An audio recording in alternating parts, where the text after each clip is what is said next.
Rain drummed against the windshield like 1,000 tiny fists demanding entry. Jack Morrison sat motionless in his pickup truck, engine idling, wipers beating their rhythmic protest against the downpour. Through the streaked glass, the cabin emerged from the tree line, a dark, hunched shape, a question mark made of rotting wood and broken promises. 46 years old, $400 in his wallet, 4,800 already gone, converted into the deed to 2 acres of West Virginia mountainside and whatever remained of the structure sagging before him. The math was simple and brutal. He had bet everything he had left on a place he had never seen, bought from a dead man he had never met, in a last desperate gamble that felt less like hope and more like surrender. Lightning split the sky. For one stark moment, the cabin stood illuminated in white light, missing shingles, collapsed porch, windows dark as empty eye sockets. Then darkness swallowed it again, and Jack was left staring at the after image burned into his retinas. His fingers gripped the steering wheel. White-knuckled, the truck's heater blew lukewarm air that smelled faintly of oil and rust. Everything he owned sat in the bed under a blue tarp, 2 duffel bags of clothes, a toolbox that had belonged to his father, a sleeping bag rated to 20 degrees, a Coleman stove, a case of canned soup, the archaeological remains of a life that had collapsed so completely that it could fit in the back of a 15-year-old Ford F-150. 6 months ago, he had been someone. Jack Morrison, foreman at Morrison & Sons Construction. Nadia's company, despite the name. Just a coincidence that had felt like destiny when he was hired at 23. 24 years he had given them. 24 years of showing up before dawn, staying past dusk, teaching young guys how to read a level, how to mix concrete to the right consistency, how to build foundations that would hold for 100 years. 24 years, and Pete Morrison Jr. had let him go with a handshake and a severance check that barely covered 2 months' rent. We're restructuring, Jack, going younger, more digital. You understand? He understood. He understood that younger meant cheaper, that digital meant guys who could navigate project management software but couldn't tell if a wall was plumb without a laser level. He understood that at 46, with no college degree and hands that knew wood and stone better than keyboards, he had become obsolete. 4 months of job hunting had taught him the rest. 37 applications, 3 interviews, 0 offers. The construction market in Denver was flooded with eager 30-year-olds willing to work for $15 an hour less than what Jack needed to survive. His resume, once a source of quiet pride, had become a liability. Overqualified. Too expensive. Too old, though nobody said that part out loud. The marriage had ended on a Tuesday in January. Karen had sat across from him at their kitchen table, the same table where they had shared 17 years of dinners, and spoken in the measured tone of someone who had rehearsed the words many times. I can't do this anymore, Jack. You've given up. He had wanted to argue, wanted to explain that he hadn't given up, that he was trying, that the world had changed the rules without asking him. But the exhaustion in her eyes stopped him. She worked double shifts as an ER nurse, came home to find him on the couch, laptop open to job sites he had refreshed so many times the listings were burned into his memory. She was drowning too, and he had become another weight pulling her under. Emma had chosen to stay with her mother. 17 years old, smart enough for college. They had been saving since she was born. $28,000 carefully accumulated over nearly 2 decades. Then Jack's truck transmission had died. Then the roof had needed replacing. Then the medical bills from Karen's surgery. Then the lawyer fees for the divorce. The college fund had evaporated like morning dew under a brutal sun. Emma had been accepted to Colorado State. Full tuition was $28,000 a year. They had $3,000 left. Jack had watched his daughter's face when they told her. Watched the light dim. Watched her nod and say it was okay. She could go to community college first. Maybe transfer later. Watched her stop believing in him. The motel room had cost $45 a night. A place on the edge of Denver where the highway noise never stopped and the walls were thin enough to hear every argument, every headboard, every life louder than his own. He had lasted 3 weeks before the math became unbearable. At $45 a night, his remaining savings would be gone in 90 days. Then what? Then nothing. Late one night, unable to sleep, he had scrolled through Craigslist on his phone. The blue light harsh in the darkness. He wasn't looking for anything in particular. Just looking, the way a drowning man looks for driftwood. Real estate, land and property, under $10,000. Most listings were scams. Timeshares in Mexico, swampland in Florida. But then, buried on page 3, a post that made him stop scrolling. West Virginia, 2 acres plus cabin, $4,800. Cash only. As is. No warranty, no guarantees. Photos attached. The photos were bad, blurry, taken from too far away. But Jack could see enough. A small cabin, maybe 800 square feet, log construction, metal roof partially collapsed, surrounded by dense forest, mountains rising behind it. The listing was sparse. Estate sale, owner deceased, property being sold to settle debts. Serious inquiries only. Jack had stared at that listing for 20 minutes, his thumb hovering over the call button. $45 a night meant his money would last 90 days. $4,800 meant his money would last 6 days. This was insane. This was suicide. This was gambling with money he couldn't afford to lose on property he had never seen in a state he had never visited. He made the call. The lawyer's voice had been tired. Professional but worn down by too many estate sales. Too many dead people's belongings being liquidated to pay bills they would never know were settled. The cabin had belonged to a William Crawford. Bill died in 2010. No living relatives willing to claim the property. 14 years of sitting empty. County finally forced the sale. $4,800 was the minimum bid.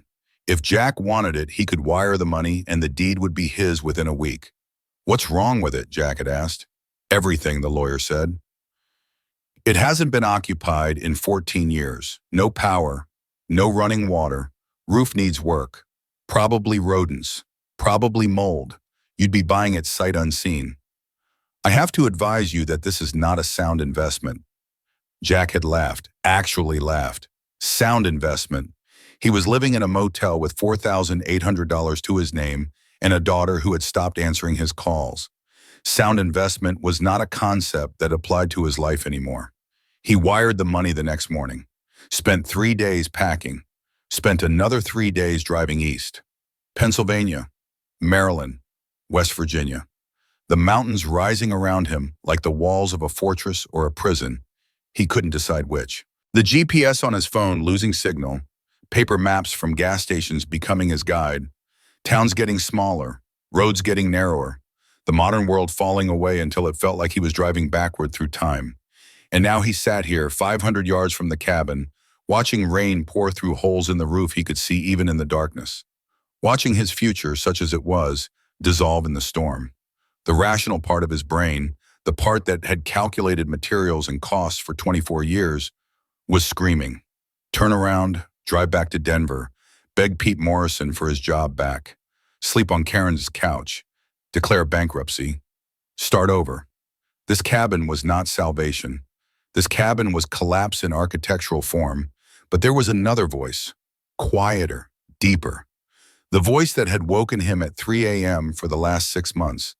The voice that whispered in the spaces between heartbeats. What if? What if this was exactly what he needed? What if starting over meant burning everything down first? What if the only way forward was through the woods, into the mountains, into a life so different from what he had known that he had no choice but to become someone new? Jack killed the engine. The silence was immediate and profound. No traffic, no sirens, no city hum, just rain and wind and the vast indifference of the forest. He pulled his jacket tight, grabbed his flashlight, and stepped out into the storm. The cold hit him like a fist, mountain cold, the kind that cut through denim and cotton and found the bones beneath. His boots sank into mud. The driveway, if it could be called that, was more suggestion than road. Twin ruts filled with water. He slogged forward, flashlight beam cutting through sheets of rain. Up close, the cabin was worse. The porch sagged in the middle, boards rotted through. The front door hung crooked on broken hinges. Windows were mostly intact but filmed with decades of grime. The roof was a patchwork of missing shingles and visible holes. Water poured freely through at least 3 breaches he could see. The north wall listed slightly, as if tired of standing. The key the lawyer had mailed him was rusty. Old brass. Heavy. It fought the lock. Jack had to work it back and forth, jiggling, applying pressure, until something inside gave way with a sound like breaking bone. The door swung inward. The smell hit him immediately. Mold, rot, mouse droppings, the smell of abandonment. His flashlight beams swept the interior, and Jack stopped breathing. He had expected emptiness, had expected the hollow shell of a place stripped by time and weather. Instead, the beam revealed order, intention. The walls were lined with shelves. On those shelves, notebooks, dozens of them, arranged by year in neat handwriting. Rolled blueprints stood in labeled tubes. Glass jars filled with hardware sorted by size and type. A workbench ran along the back wall, its surface clear but marked by the patina of decades of use. Above the workbench, a pegboard, every tool outlined in faded marker, a place for everything in its place. This was not abandonment. This was a life's work, waiting. Jack moved deeper into the cabin. The floorboards creaked but held. The beam of his light caught details. A cast iron stove in the corner, a hand-pump sink that might still work, a stone fireplace that looked structurally sound despite the years.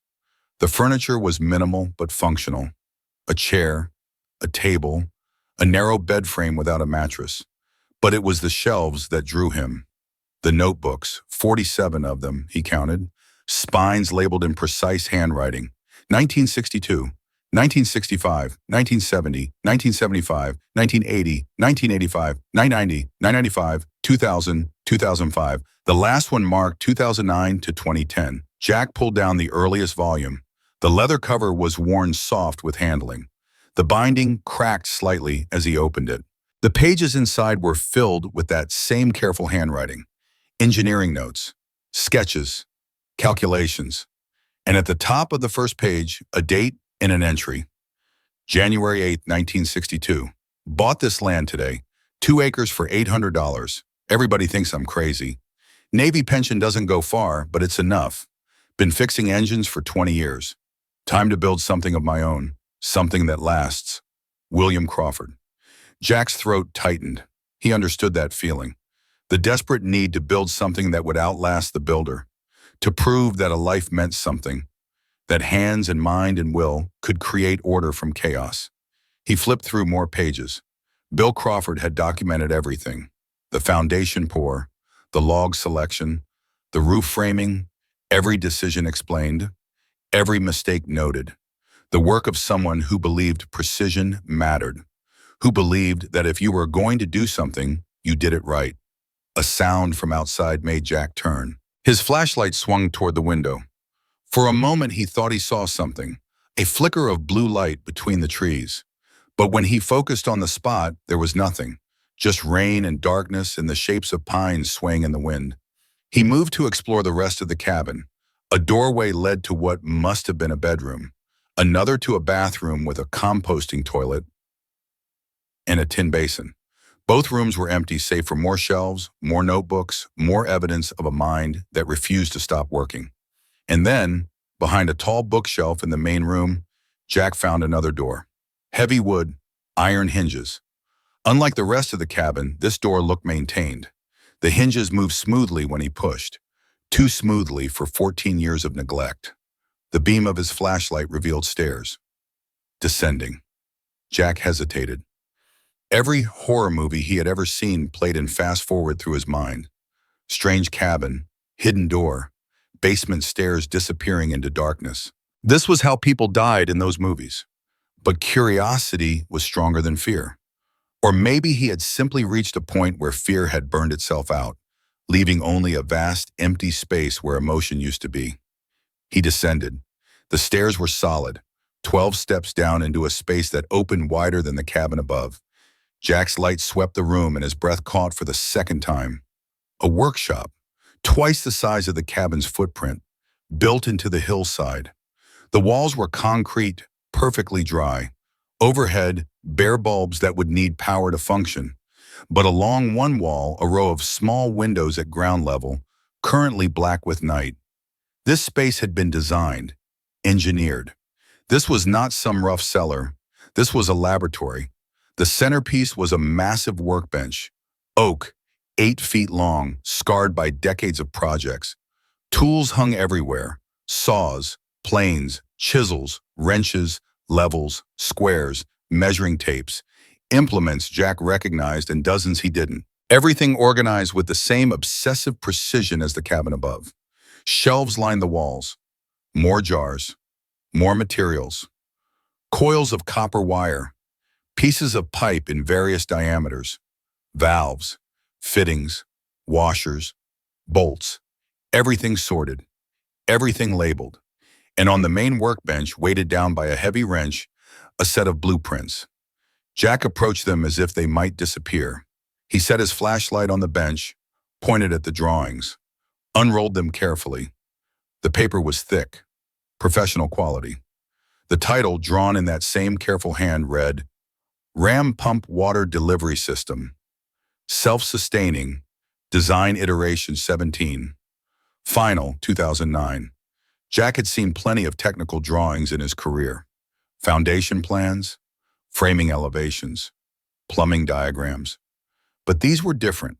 These were the work of someone who didn't just follow plans, someone who created them. The pump design was elegant. A series of chambers and valves arranged to harness the natural pressure of falling water. No electricity required, no fuel, just gravity and physics in brilliant engineering. Notes in the margins showed calculations, adjustments, years of refinement. At the bottom, a notation that made Jack's pulse quicken. Theoretical capacity, 200 gallons per day at 100-foot elevation gain. Sufficient for household use plus small garden. Could be scaled for community application. Community. This wasn't just about one cabin. Bill Crawford had been designing something bigger. Jack studied the blueprints until his flashlight began to dim. He needed batteries, needed sleep, needed to process what he had found. But before heading back upstairs, something caught his eye. A wooden box on a side shelf, not labeled like everything else, just sitting there waiting. Inside the box, 3 items. A tool belt, old leather darkened with age and oil. The kind a craftsman wears until it becomes part of him. Initials carved into the leather, WBC, 1962. William Bill Crawford. Next to the belt, a USB drive. Modern, incongruous among all this analog history. A label stuck to it in neat handwriting, for the next keeper. And beneath both, a letter, handwritten on lined paper. The date at the top, March 20th, 2010. Jack unfolded it with trembling hands. To whoever finds this. My name is Bill Crawford. If you're reading this letter, you bought my land. Thank you. I don't have much time left. Heart disease. The doctors have given me weeks, maybe days. I'm writing this because I need you to understand what you've inherited. This cabin, this workshop, these plans, they're not just property. They're a promise I made and couldn't keep.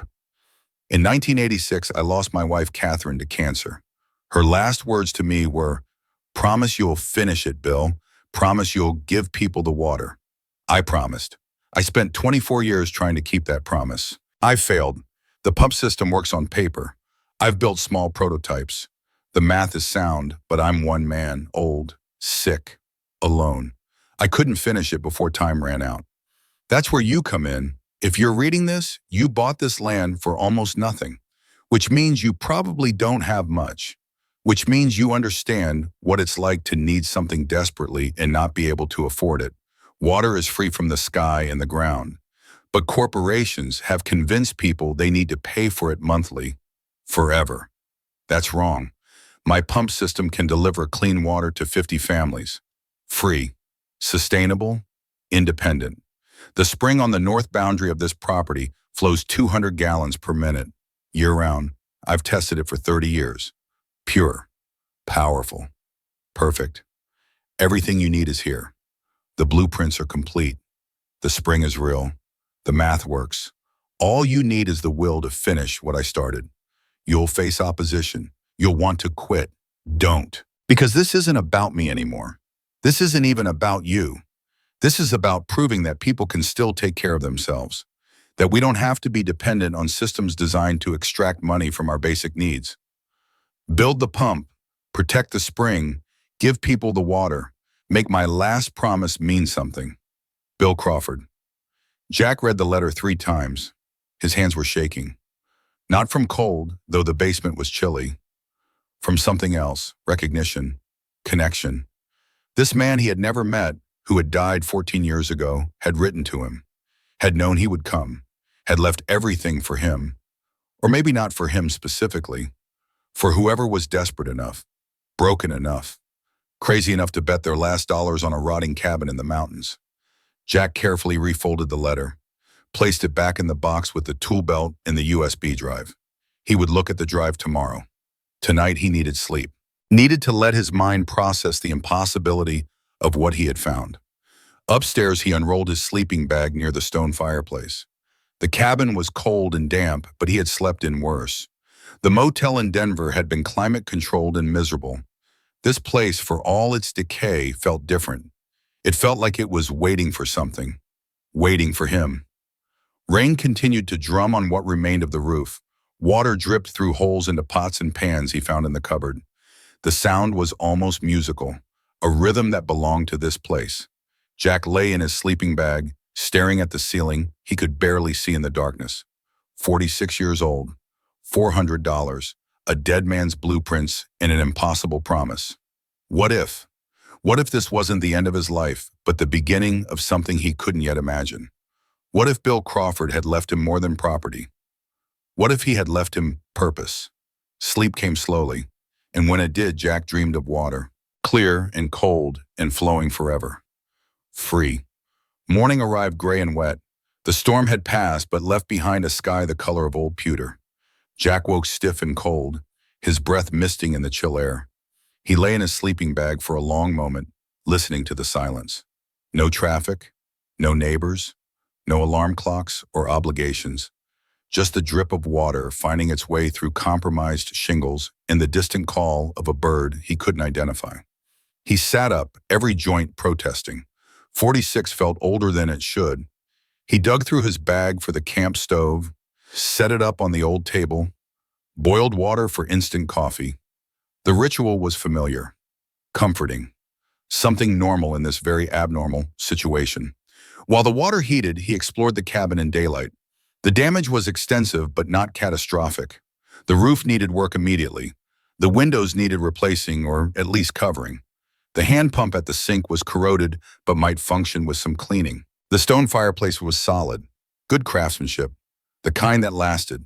The wood stove in the corner was a beautiful thing, cast iron, old but well made. He opened the door, checked the firebox, surprisingly clean.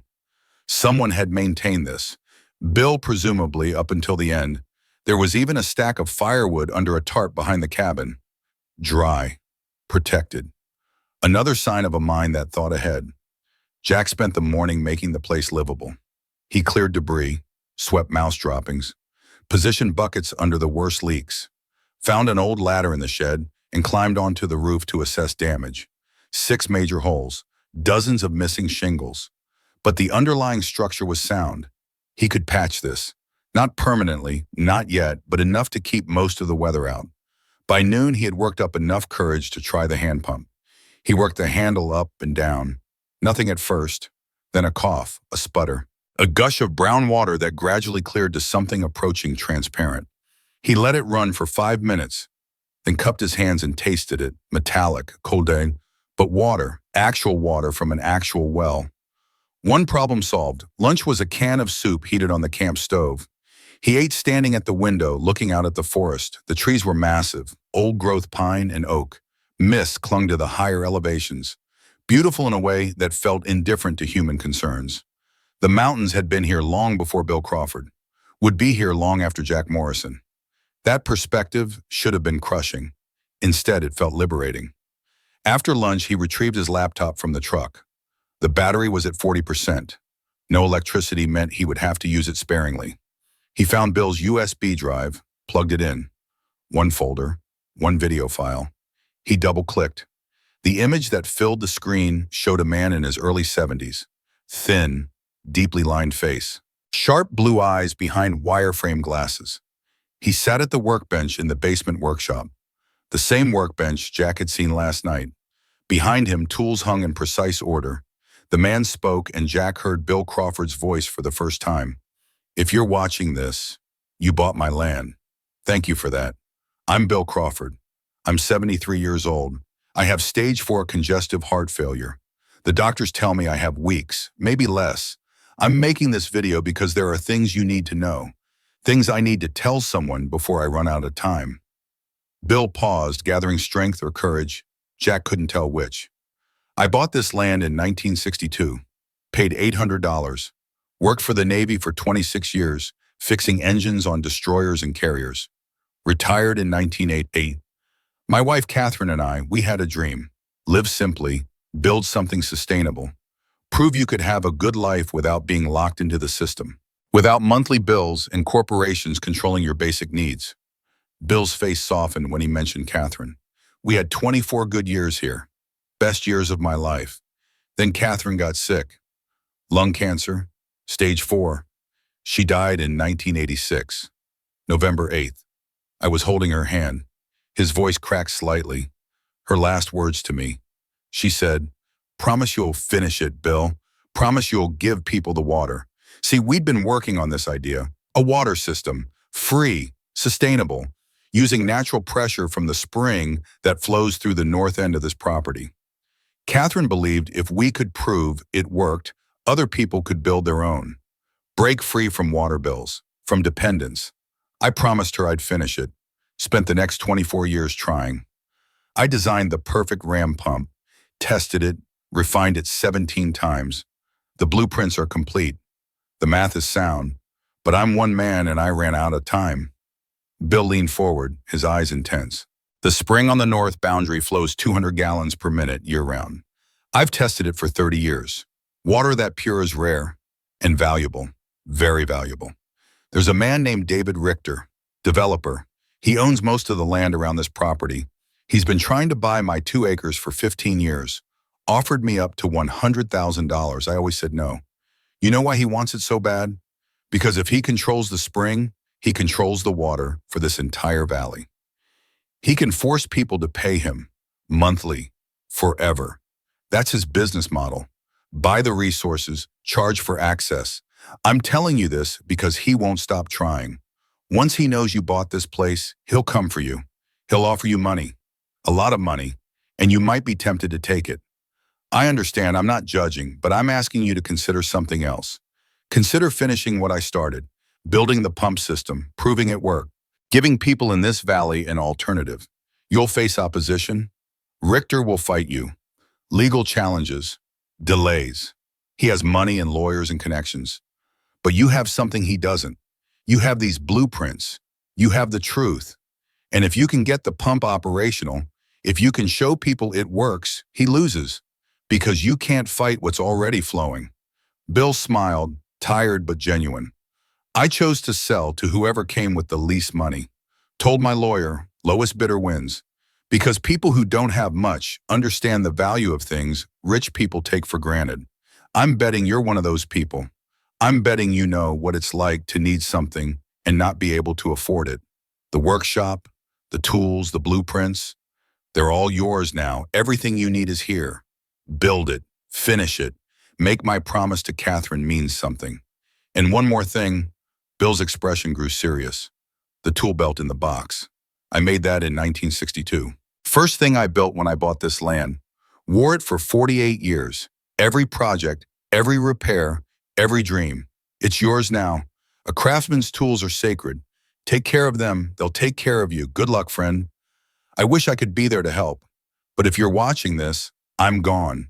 So I'll help the only way I can, through what I left behind. The video ended. The screen went black. Jack sat staring at his reflection in the dark glass. His eyes were wet. He hadn't realized he was crying. This man he had never met. This stranger who had died alone 14 years ago. He had left Jack everything. Not just property, purpose, a mission, a reason to keep going when every rational thought said to quit. Jack closed the laptop, walked to the window, looked north, toward where the spring must be. Somewhere in those mountains, water flowed, 200 gallons per minute, enough to change everything. His phone buzzed. Weak signal, but present. A text from Emma. The first in 3 weeks. Mom says you bought a cabin in West Virginia. Is that true? Are you okay? Jack stared at the message. How to answer. How to explain. He typed slowly. I'm okay. The cabin needs work. A lot of work. But I found something here. Something important. I'll explain when I can. I love you. He hit send before he could second-guess himself.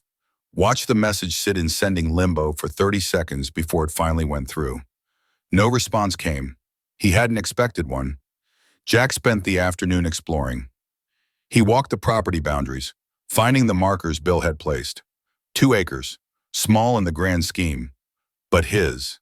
The trees were thick, the undergrowth dense. This land had been left wild by design. Bill understood that nature didn't need improving, just protecting. As he walked, Jack found other things. A root cellar dug into a hillside, a small cleared area that might have been a garden once. Stone steps leading nowhere, probably the remnant of some abandoned project. Each discovery felt like a clue to understanding the man who had lived here. And then, as afternoon faded toward evening, Jack heard a voice. Hello, the cabin. He turned, and an old man stood at the edge of the clearing. 70-something, wiry, wearing canvas pants and a flannel shirt, alert eyes and a weathered face. Beside him, a woman of similar age, white hair pulled back, kind smile. Jack approached cautiously. You must be the new owner, the man said. Thought we'd come by. Welcome you proper. I'm Frank Patterson. This is my wife Irene, Jack Morrison. He shook their hands. Strong grips, working hands. We live about 1.5 miles that way. Frank gestured east. Been here 40 years. We knew Bill. He was a good friend. Irene held up a covered basket. Thought you might be hungry. Fresh bread, some preserves, coffee. The kindness was unexpected, overwhelming. Jack felt his throat tighten again. That's very generous, thank you. They walked toward the cabin together. As they got closer, Frank asked, You fixing it up or tearing it down? Fixing it. Jack surprised himself with the certainty in his voice. Good. Frank nodded approval. Bill would have liked that. Inside, Irene set the basket on the table.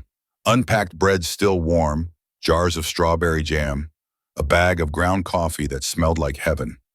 Frank looked around the cabin, his eyes cataloging changes and similarities. You found the workshop, he said. Not a question. Yeah, last night. And the journals? Those too. Frank and Irene exchanged a look. Some kind of silent communication that came from decades of marriage. Bill left something for you, Frank said. Asked me to hold on to it. Give it to whoever bought the place, if they seemed right. Seemed right?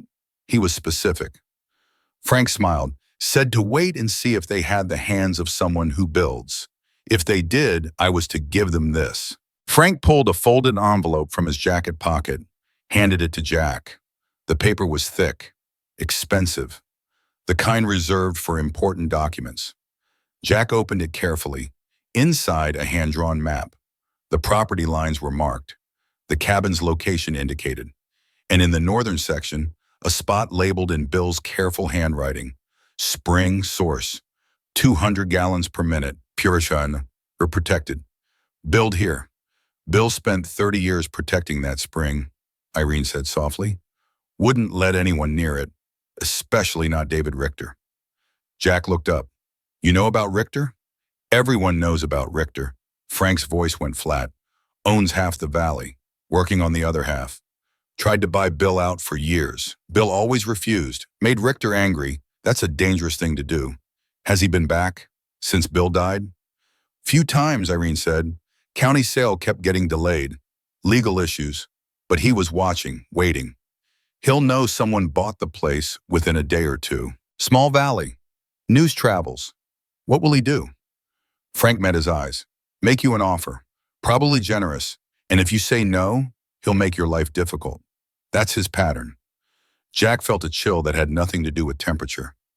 But you think I should say no. We think you should do what's right for you, Irene said. But we also think Bill chose well. You're here, you're fixing instead of selling. That means something. They stayed for an hour, shared coffee and bread, told stories about Bill, how he helped neighbors fix equipment, how he played chess with the Reverend every Sunday, how he never stopped working on his designs, even as his health failed, how he dated alone in a grocery store parking lot. Heart attack.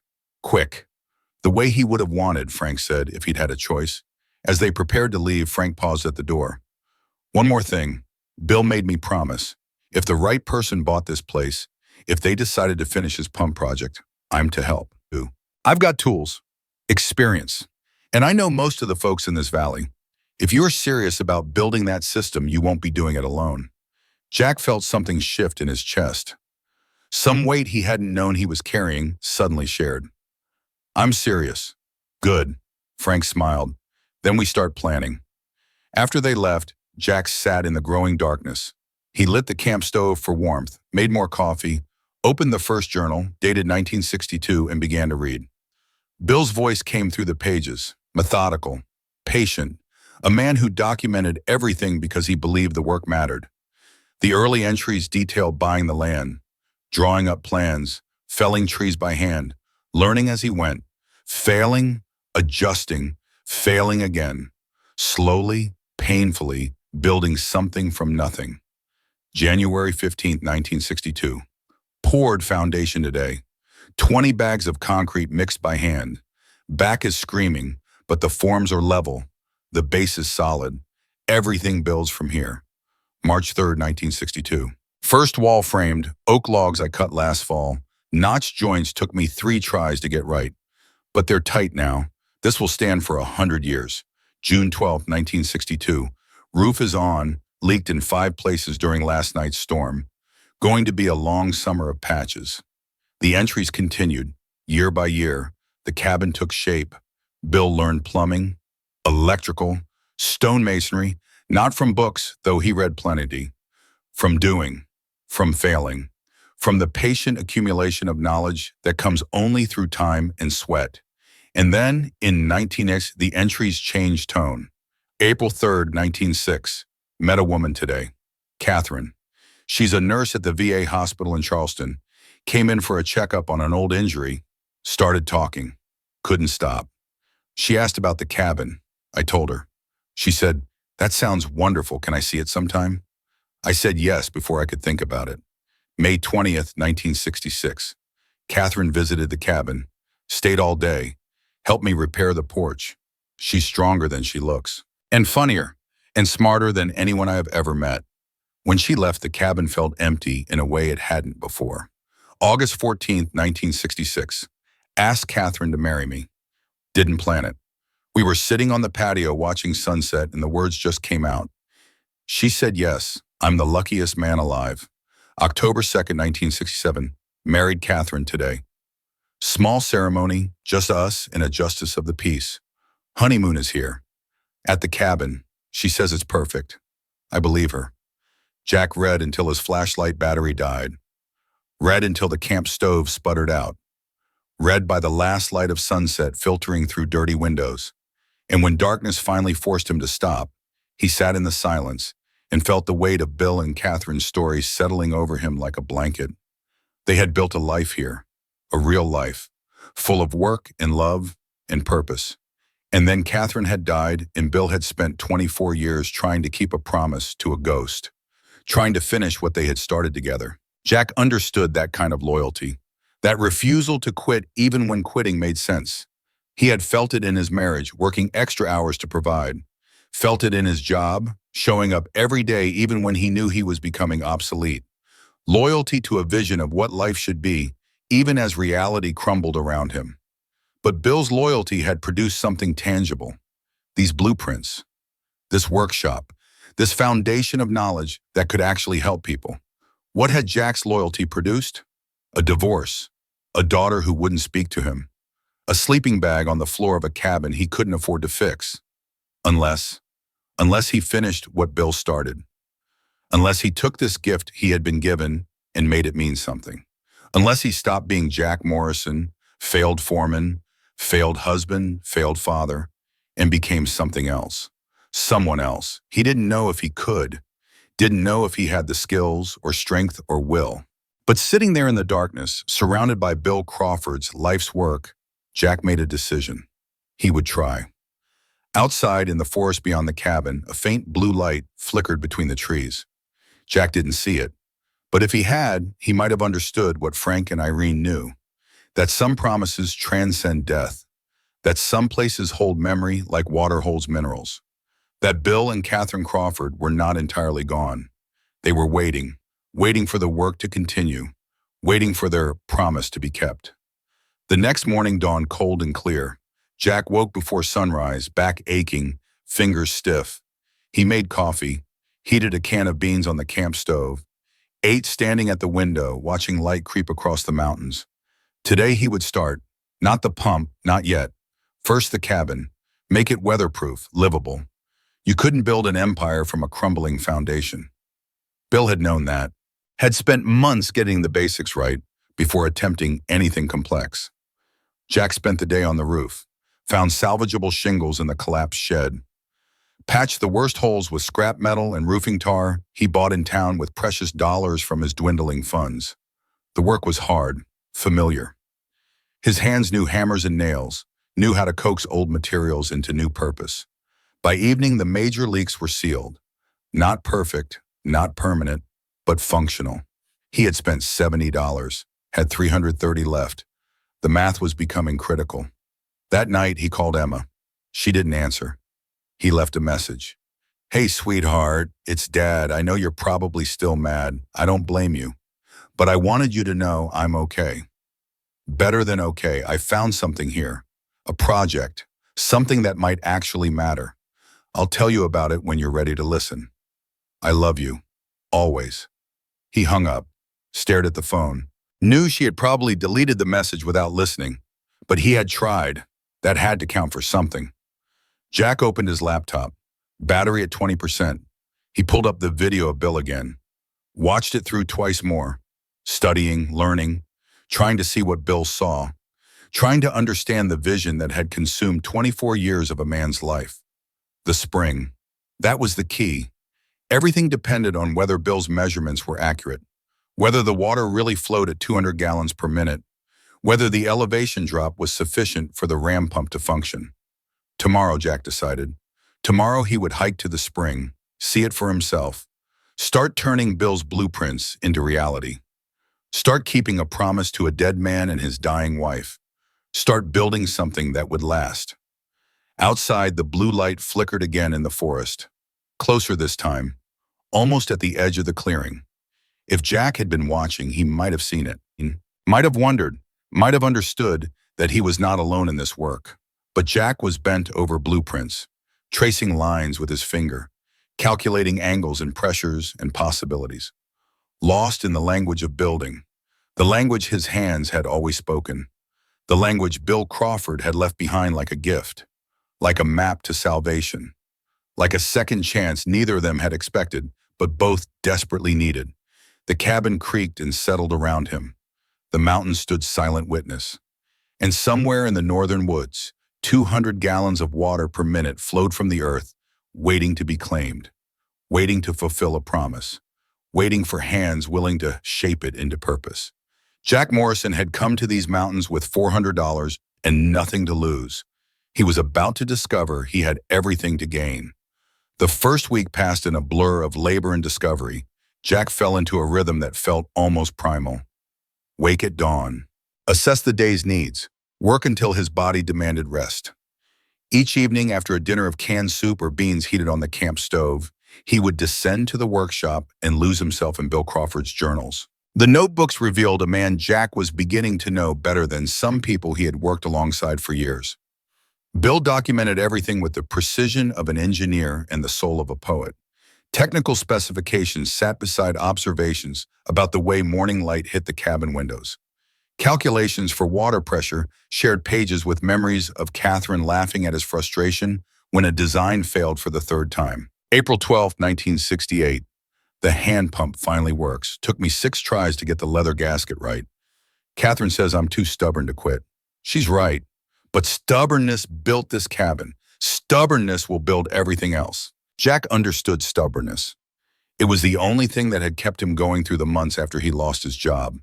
The only thing that had gotten him into his truck and driven him 2,000 miles to bet everything on a stranger's dream. By day 5, the cabin was approaching livable. The roof no longer leaked except in one corner during heavy rain. The hand pump delivered water that ran clear after the first minute of pumping. Jack had scrubbed the floors, cleared mouse nests from the walls, and patched the worst gaps with expanding foam and scrap wood. The place would never be featured in a magazine, but it was tight, dry, functional. The wood stove became his evening companion. He learned its temperament, how much kindling it needed, which logs burned longest. The cast iron radiated heat that pushed back the mountain cold. He would sit in the old chair near the fireplace, wrapped in his sleeping bag, reading Bill's journals by the light of a battery-powered lantern. The entries from the late 60s and early 70s were the happiest. Bill and Catherine building a life together. Small victories celebrated. Garden harvests, successful repairs. Quiet moments on the patio watching storms roll through the valley. The prose was spare, but you could feel the contentment bleeding through every word. September 8, 1970. Catherine made jam from the blackberries that grow along the north property line. 17 jars. We sat on the patio eating warm bread with fresh jam, and I thought, this is enough. This moment, this woman, this place, nothing else matters. Jack read that passage 3 times. Tried to remember the last time he had felt that kind of contentment. The last time he had sat with Karen and thought that nothing else mattered. The memory wouldn't come. Maybe it had never existed. Or maybe he had been too busy chasing the next job, the next paycheck, the next mortgage payment to notice the moments that actually mattered. The journals from the mid-70s showed Bill's mind turning toward larger questions. He began researching water systems, hydraulic engineering, the properties of different pipe materials, the math of pressure and flow. Catherine's influence was evident. Notes in the margins written in her handwriting, gentle corrections, encouragement. You're overthinking this, one note read. Start with what you know. Gravity pulls water down, pressure pushes it up. Everything else is just details. Bill had taken her advice. The next several journals were filled with increasingly refined sketches, simple ram pump designs that grew more complex iteration by iteration. He built prototypes from scrap materials, tested them in the creek that ran through the southern edge of the property, documented every failure, every tiny success, the patient accumulation of knowledge. Then came 1982. The year everything changed. January 15, 1986. Catherine has been coughing for 3 months. Doctor finally ran tests. Lung cancer. Stage 4. They're saying 6 months maybe. I don't know how to process this. We don't smoke. We live clean. How does this happen? The entries that followed were raw. Unfiltered grief written in real time. Bill's handwriting grew shakier, more erratic. He documented Catherine's decline with the same precision he brought to everything else. But you could feel him breaking apart between the lines. June 3, 1986, Catherine can't walk to the patio anymore. Too weak. I carried her today. She weighs nothing. How can a person become so light? She sat in the chair and watched the trees for an hour.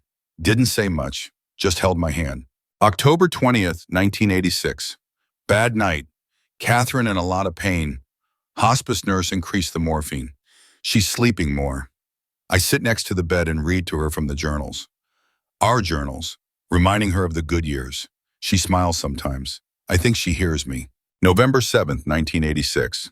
Catherine barely conscious now. But this afternoon she opened her eyes, looked right at me, said, "Promise you'll finish it, Bill. The water project.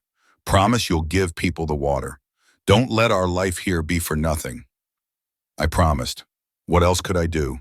I promised. November 8th, 1986.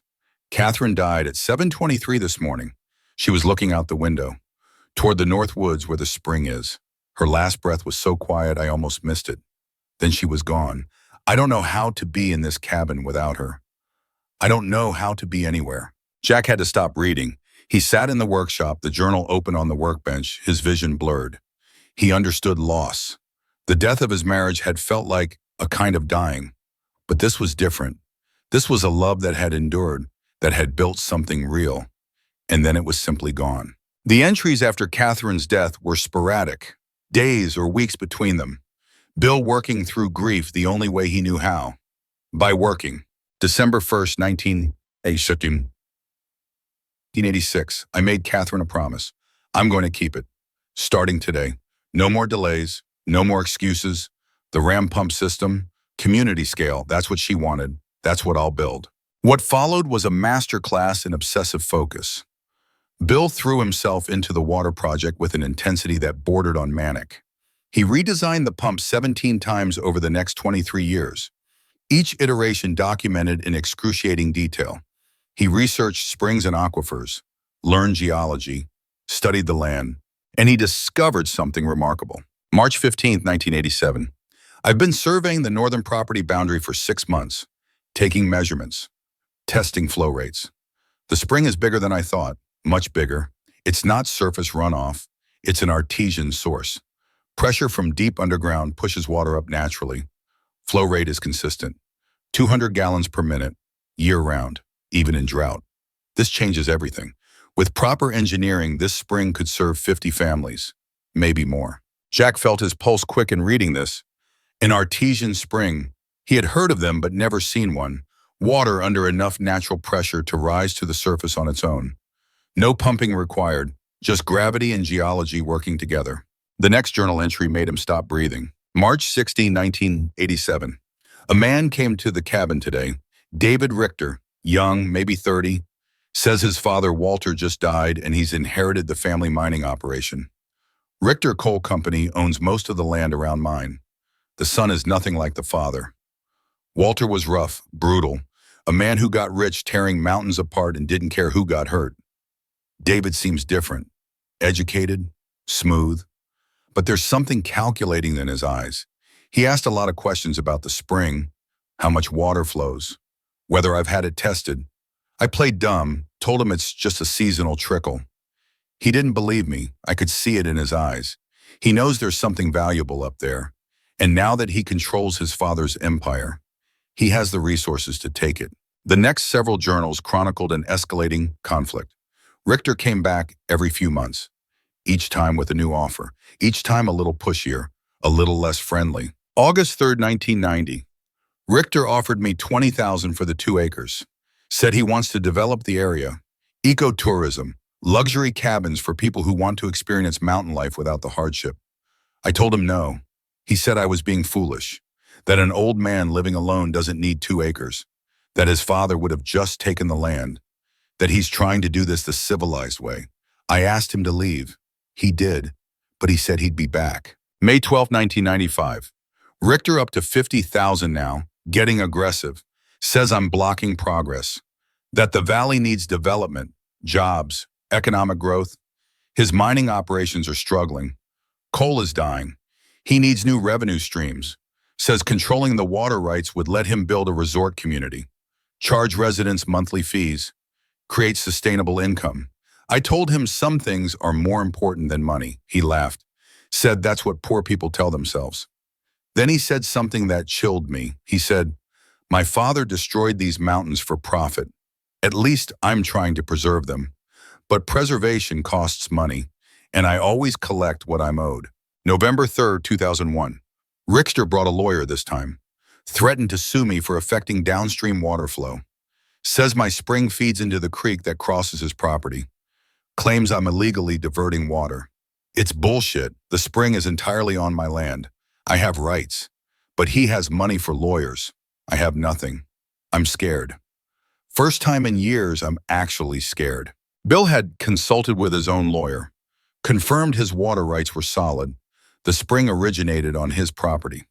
He could use it however he wanted, but the harassment continued.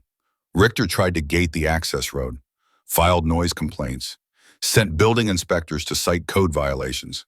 Bill fought every battle, spent money he didn't have on lawyers, and kept working on the pump design, kept refining, kept testing, kept moving toward the promise he had made to Catherine. The final journals from 2008 to 2010 showed a man running out of time and knowing it. Bill's handwriting grew shakier. He mentioned doctor visits, heart problems, medication, but he never stopped working. January 8th, 2009. 72 years old today. Heart doctor says I need to slow down, maybe move to town, get closer to medical care. I told him I'd rather die here doing the work than live somewhere else doing nothing. He didn't argue. Smart man. July 15, 2009. Finished iteration, 17 of the pump design. This is it. This is the one. I've tested every component. Run the math 100 times, it will work. I know it will work, but I'm too old to build it alone. Too weak. The spirit is willing, but the flesh is failing. October 3, 2009. Richter came by again, wearing an expensive suit, driving a car that costs more than I've made in 10 years. Offered $75,000. Said it's his final offer. Said he's not his father, that he doesn't want to fight. But his business is expanding. He owns 800 acres now, controls most of the valley's development, and he needs the spring. Said without controlling the water, his luxury cabin development won't be viable. People won't pay $500,000 for a mountain retreat if they can't guarantee water access. I told him what I tell him every time. No, this land doesn't belong to me. It belongs to the mountain. And the mountain doesn't sell. The last dated entry was March 20th, 2010, the same date as the letter Jack had found. March 20th, 2010. Had another heart attack today. Small one. But the writing's on the wall. Weeks, maybe days. I'm not going to finish the pump. 24 years, and I'm not going to keep my promise to Catherine. That hurts worse than dying. But maybe that's not how this story ends. Maybe someone else will find this place. Find the work. Finish it. I have to believe that. Have to believe the promise can still be kept, just not by me. That was the last entry. 8 days later, Bill Crawford died in a grocery store parking lot, alone, his promise unfulfilled. Jack closed the journal, sat in the silence of the workshop. The weight of what he had inherited settled over him like a physical thing. This wasn't just property. This was a mission, a calling that had outlived the man who started it. He looked at the blueprints spread across the workbench. Iteration 17, Bill's final design, the culmination of 24 years of work, of grief channeled into purpose, of love transformed into engineering. Jack had spent 24 years building foundations for other people's dreams, McMansions for the wealthy, strip malls for corporations, structures that made money for everyone except the men who built them. What if he spent the next however many years building something different? Something that actually mattered. His phone buzzed. Weak signal but persistent. A text from Emma. I watched a video about ram pumps for my physics class. Are you really trying to build one? That's actually kind of cool. Jack stared at the message, read it 3 times. Emma had looked up ram pumps, had thought about what he was doing, had used the word cool. It wasn't much, but it was more than he had gotten from her in months. He typed back carefully. Yeah, I'm really trying. The man who lived here before me designed an amazing system. I'm going to finish it. For him, for the people here. Maybe to show you that your old man can still build something worth building. He hit send, watched the message disappear into the digital void. No response came immediately, but that was okay. Emma was thinking about it. That was enough. The next morning, Jack prepared for the hike to the spring. He filled a water bottle from the hand pump, packed some beef jerky and crackers, grabbed his phone for photos, though he doubted he would have signal up in the mountains. Strapped on Bill's tool belt more for ceremony than function. The leather settled on his hips like it belonged there. Frank Patterson appeared just as Jack was about to head out. The old man moved quietly for his age, barely made a sound approaching through the trees. Heading up to the spring, Frank said. Not a question. How'd you know? Only reason to be wearing that belt and carrying survey equipment. Frank gestured at the measuring tape and notepad Jack had tucked into his pockets. Bill always said you can't build what you can't measure. Want to come? Jack asked. Was hoping you'd invite me. They walked together into the forest. The trail, if it could be called that, was barely visible. A game path mostly. But Frank navigated it like he had walked it 1,000 times. Probably had, Jack realized.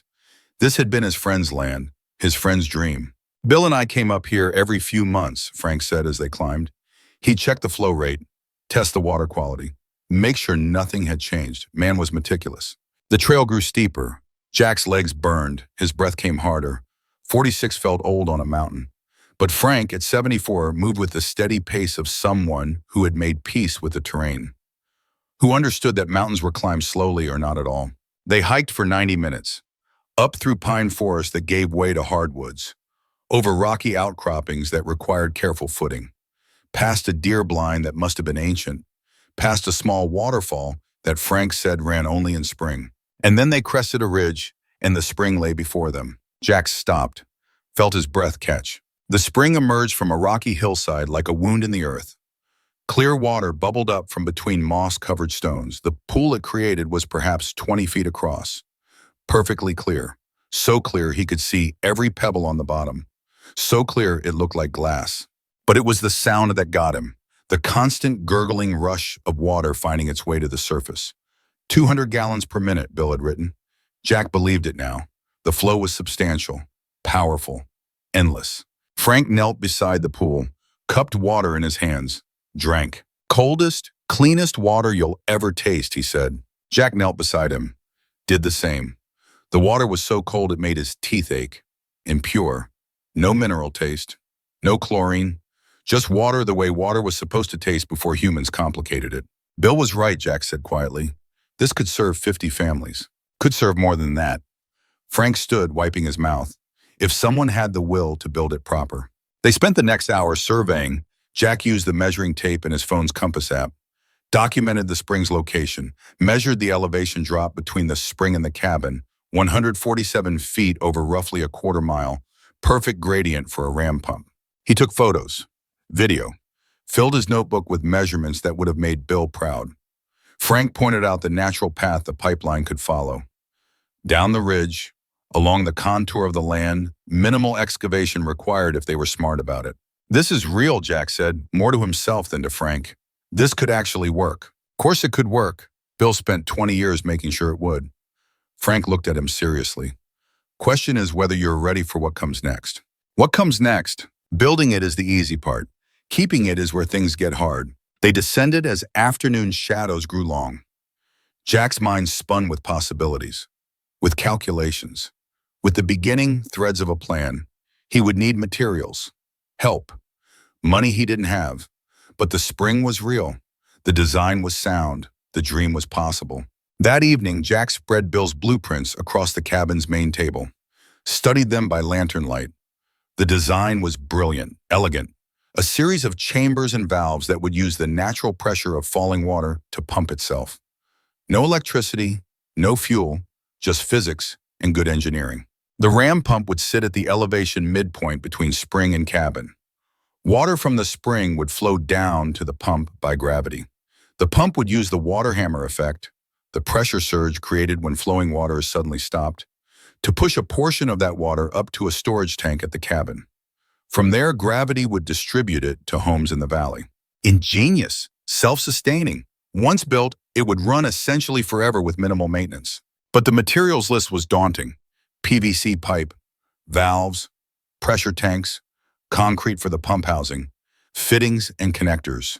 Tools he didn't own. Bill's cost estimate from 2009 was $18,000. Adjusted for inflation, probably $25,000 now. Jack had $260 left. The math was impossible. But then again, 6 weeks ago, the math of buying this cabin had been impossible too. And here he sat. His phone rang, actually rang, which was rare given the spotty signal. The screen showed Karen's number, his ex-wife. They hadn't spoken in 2 months. Jack answered cautiously. Hello? Karen's voice was tight, stressed. I need to ask you something and I need you to be honest. Okay. Are you having some kind of breakdown? Emma showed me your texts. You're building a water pump in the mountains? Jack, that doesn't sound like you. That sounds like someone who's given up on reality. Jack felt anger flare but pushed it down. I haven't given up on anything. I've found something here, a project, something that could help people. You found a shack in the woods and you're playing pioneer. Karen's voice cracked.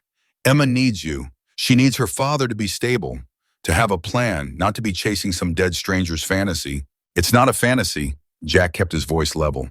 Bill Crawford designed a water system that could provide free, clean water to dozens of families. Forever. The engineering is sound. The source is real. I'm going to build it. With what money? With whose help? Jack, you're broke.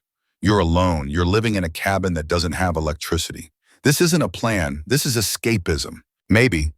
Or maybe it's the first real thing I've done in 20 years. Jack looked around the cabin, at Bill's journals, at the blueprints, at the tool belt hanging by the door. I spent 2 decades building what other people wanted. making them rich. Now I'm going to build something that actually matters. Karen was quiet for the long moment. When she spoke again, her voice was softer. I'm worried about you. Don't be. I'm better than I've been in years. Emma misses you. I miss her too. More than I can say. But I need to do this, Karen. I need to prove that I can finish something. That I'm not just a guy who gets thrown away when something newer comes along. Another silence, then. Okay, I don't understand it, but okay, just promise me you'll stay safe and stay in touch with Emma. She won't admit it, but she needs to know you're all right. I promise. After they hung up, Jack sat holding the phone. The conversation had been hard, but honest. Maybe the most honest they had been with each other in years. Karen thought he was crazy. Maybe he was, but crazy was starting to feel like the only sane response to a world that didn't make sense anymore. The next few days passed in focused preparation. Jack couldn't start building without money and materials. But he could learn. He spent hours in the workshop studying Bill's technical notes, teaching himself hydraulic principles, understanding pressure calculations, learning the language of water. Bill had left detailed explanations alongside the blueprints. Not just what to build, but why. The physics behind each component. The reasoning for every measurement. It read like a textbook written by someone who had actually done the work rather than just theorized about it. Jack also explored the property more thoroughly, found an old survey map in one of the journals. Bill had marked potential pipeline routes, noted obstacles, documented the locations of other small springs and seasonal creeks. The man had thought of everything. On the sixth day, Frank returned with his wife Irene. They brought food, which Jack was grateful for. His supplies were running low, but they also brought something more valuable, information. We've been talking to folks in the valley, Irene said as they sat around the cabin table. Told them about what you're planning, about Bill's design. And? Jack wasn't sure he wanted to know. A lot of interest, Frank said. Water bills are getting ridiculous. Richter keeps raising rates on the folks who use his system. People are frustrated. They want an alternative. How many people? Started with 8 families. Frank pulled out a notebook, grew to 15, all within 2 miles of here, all interested in connecting to a community water system if you can build it. 15 families. Jack's mind reeled. That's more than Bill planned for. Bill's design can scale, Irene said. We asked. Back when he was working on it, he showed us calculations. 50 families if the pump is built right. The spring has the capacity. But it increases the cost, Jack said. More pipe, more connections, more everything. Frank nodded, which is why we took up a collection. He slid an envelope across the table. 15 families. Each pledged $1,500. $22,500 total. It's yours if you'll build the system. Jack stared at the envelope. Couldn't bring himself to open it. That's their money. What if I fail? What if I can't do it? Then you tried. Irene's voice was kind but firm. These people aren't giving you money because they think you're a miracle worker. They're giving it because they believe in what Bill started. And they believe you might be stubborn enough to finish it. Jack opened the envelope with shaking hands. Inside, a check. $22,500. More money than he had held in years. And with it, a responsibility that felt crushing and exhilarating in equal measure. I don't know what to say. Say you'll build it. Frank extended his hand. Say you'll keep Bill's promise. Jack shook his hand, felt the calluses, the strength, the grip of a man who had worked all his life and understood what real work meant. I'll build it, Jack said. I swear I'll build it. After Frank and Irene left, Jack sat alone with the check, $22,500. Combined with what remained of his own money, he had enough. Barely, if he was careful, if nothing went wrong. If he worked himself into the ground and got very lucky. He called Emma. For once, she answered. Dad? Hey, sweetheart, I need to tell you something. He told her about the spring, about the families who had pledged money, about the promise he had made. Emma listened without interrupting. When he finished, there was a long silence. That's a lot of pressure, she finally said. It is. What if you can't do it? Then I fail. But at least I'll fail trying to build something real, something that helps people. That's more than I can say about the last 20 years. Emma's voice was quiet when she spoke again. Can I come see it? The spring, and the cabin. I want to understand what you're doing. Jack felt his throat tighten. Of course, anytime. I would love that. Maybe spring break. Mom says I need to see where you are. Make sure you're not living in a tent or something. Not a tent, more like a tent with walls. Emma laughed. actually laughed. The sound was so unexpected and precious that Jack had to close his eyes. "I'll come," she said. "April, I'll take the bus to Charleston and you can pick me up." "I'll be there, I promise." After they hung up, Jack sat in the gathering darkness. Emma was coming. His daughter was coming to see him, to see what he was building. The weight of that was almost unbearable. He couldn't fail now, couldn't let her down again. He spent that evening reorganizing the workshop, creating a proper workspace. He hung the blueprints on the wall where he could see them constantly, set up a planning table using sawhorses and an old door, laid out Bill's tools in the order he would need them, and he strapped on Bill's tool belt, let the leather settle around his waist. The weight was comforting, grounding. He was wearing a dead man's tools to finish a dead man's dream for a dead woman's promise. It should have felt morbid. Instead, it felt right. That night, he started a journal of his own, a composition notebook he had bought at the general store in town. On the first page, he wrote, March 28th, 2024. "My name is Jack Morrison. I am 46 years old. I bought this cabin 6 weeks ago with money I couldn't afford to spend. I am going to build a water system designed by Bill Crawford. I am going to keep his promise to Catherine.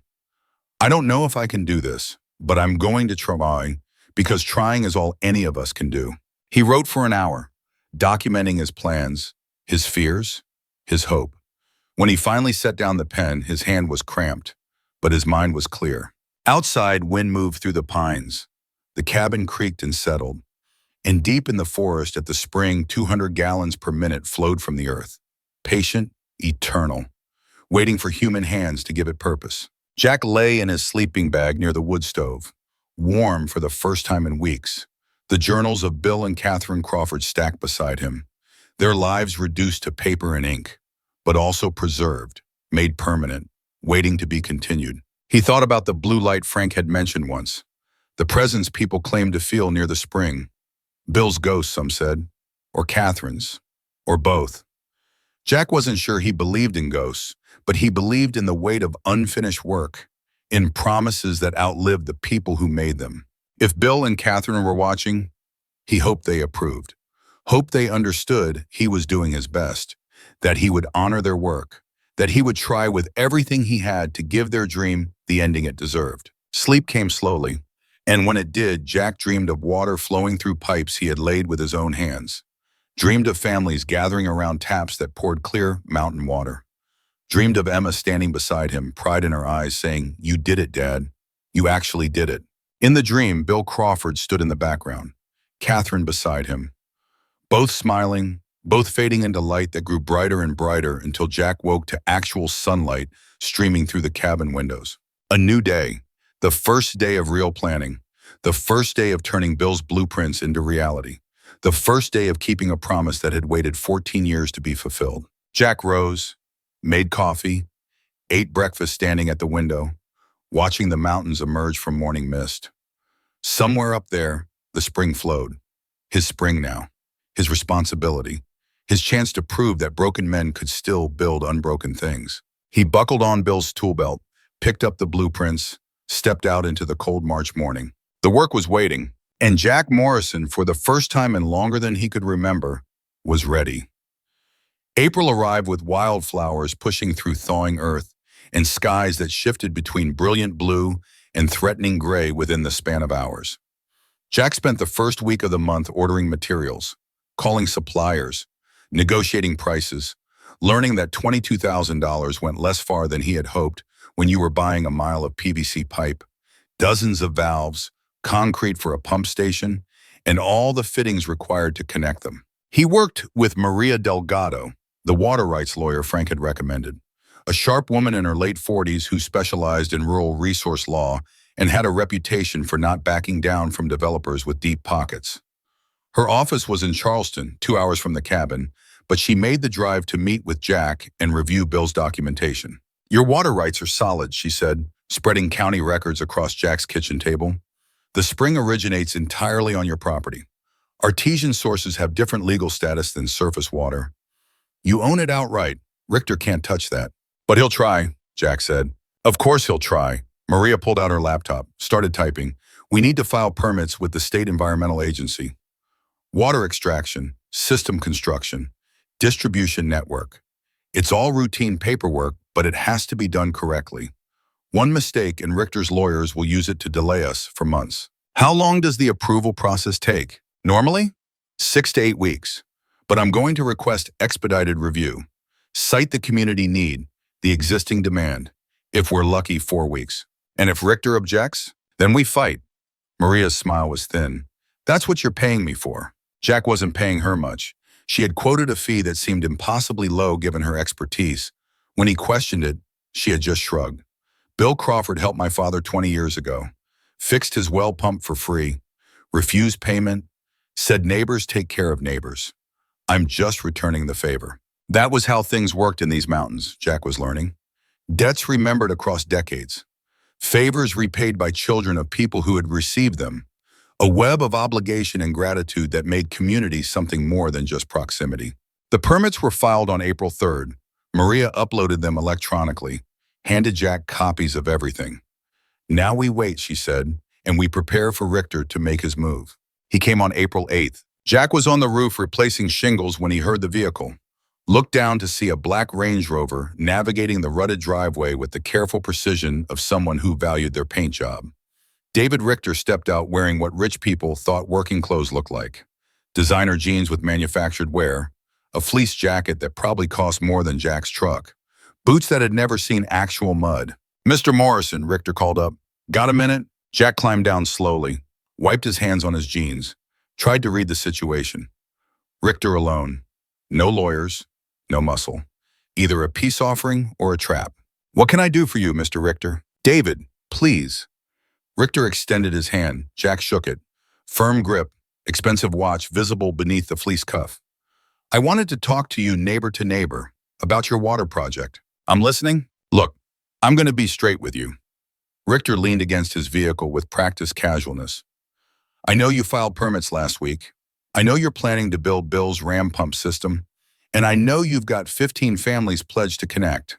Word travels fast. Small valley." Richter smiled. "Here's the thing. What you're trying to do? It's admirable. Really. Community cooperation, sustainable engineering. All very noble. But it's also naive." "How so?" "Because water isn't free, Jack. Someone always pays. You think you're building an independent system, but you're not accounting for maintenance costs, winter damage, pipe failures, contamination events. In 5 years, when something breaks and nobody has money to fix it, what happens? We fix it ourselves, same way we built it. With what expertise? What equipment?" Richter pushed off the vehicle, stood straighter. "I run professional water systems for 6 developments in this valley. I have engineers on staff, backup equipment, insurance. When pipes freeze or springs dry up, I can keep water flowing. You can't. Bill's design accounts for all of that. Bill was a brilliant engineer who died before he could build anything." Richter's tone sharpened. "You're a carpenter playing at hydraulics. I'm not trying to be cruel. I'm trying to save you from a very expensive failure. Is there a point to this conversation?" "The point is, I'm willing to help." Richter pulled an envelope from his jacket. "I'll buy the spring rights from you. Not the land, just the water. $100,000. You keep your cabin, keep your 2 acres. Use the money to actually help those 15 families. Pay their existing water bills for years. Set up a fund. Do real good instead of chasing a dead man's fantasy." Jack looked at the envelope. Didn't touch it. "That's a lot of money." "It is. More than you'll ever see again. And all you have to do is walk away from a project that's going to consume your life and probably fail anyway." The offer hung between them. $100,000. Emma's entire college tuition. Money to rebuild his life. To prove to Karen and everyone else that he hadn't completely lost his mind in these mountains. "No," Jack said. Richter's expression didn't change, but something cold flickered in his eyes. "You should think about it. Take a few days, talk to the families. See if they'd rather have guaranteed water from my system than a gamble on yours." "I don't need a few days." Jack met his stare. "The spring isn't for sale. Not the rights. Not anything. We're building Bill's system. You need to leave now." Richter was quiet for a long moment. Then he picked up the envelope, slid it back into his jacket with exaggerated care. "Okay, I tried to do this the easy way, the friendly way. But if you want to make this difficult, we can do that too." "Is that a threat?" "It's a reality check." Richter walked to his vehicle, opened the door, paused. "You know what my father used to say? The mountain always wins. You can fight it all you want, pour your sweat and money and dreams into it. But in the end, the mountain takes everything and gives nothing back. Bill Crawford learned that lesson. You will too. He drove away trailing dust and implications. Jack stood in the driveway long after the sound of the engine faded. His hands were shaking, not from fear, from anger, from the crystalline understanding that this was only the beginning. Richter had shown his hand. Now Jack knew what he was really up against. Emma arrived 3 days later. Jack picked her up at the Charleston bus station on a gray Thursday afternoon. She stepped off the Greyhound looking older than 17, wearing jeans and a practical jacket and carrying a backpack that suggested she had packed for more than a weekend visit.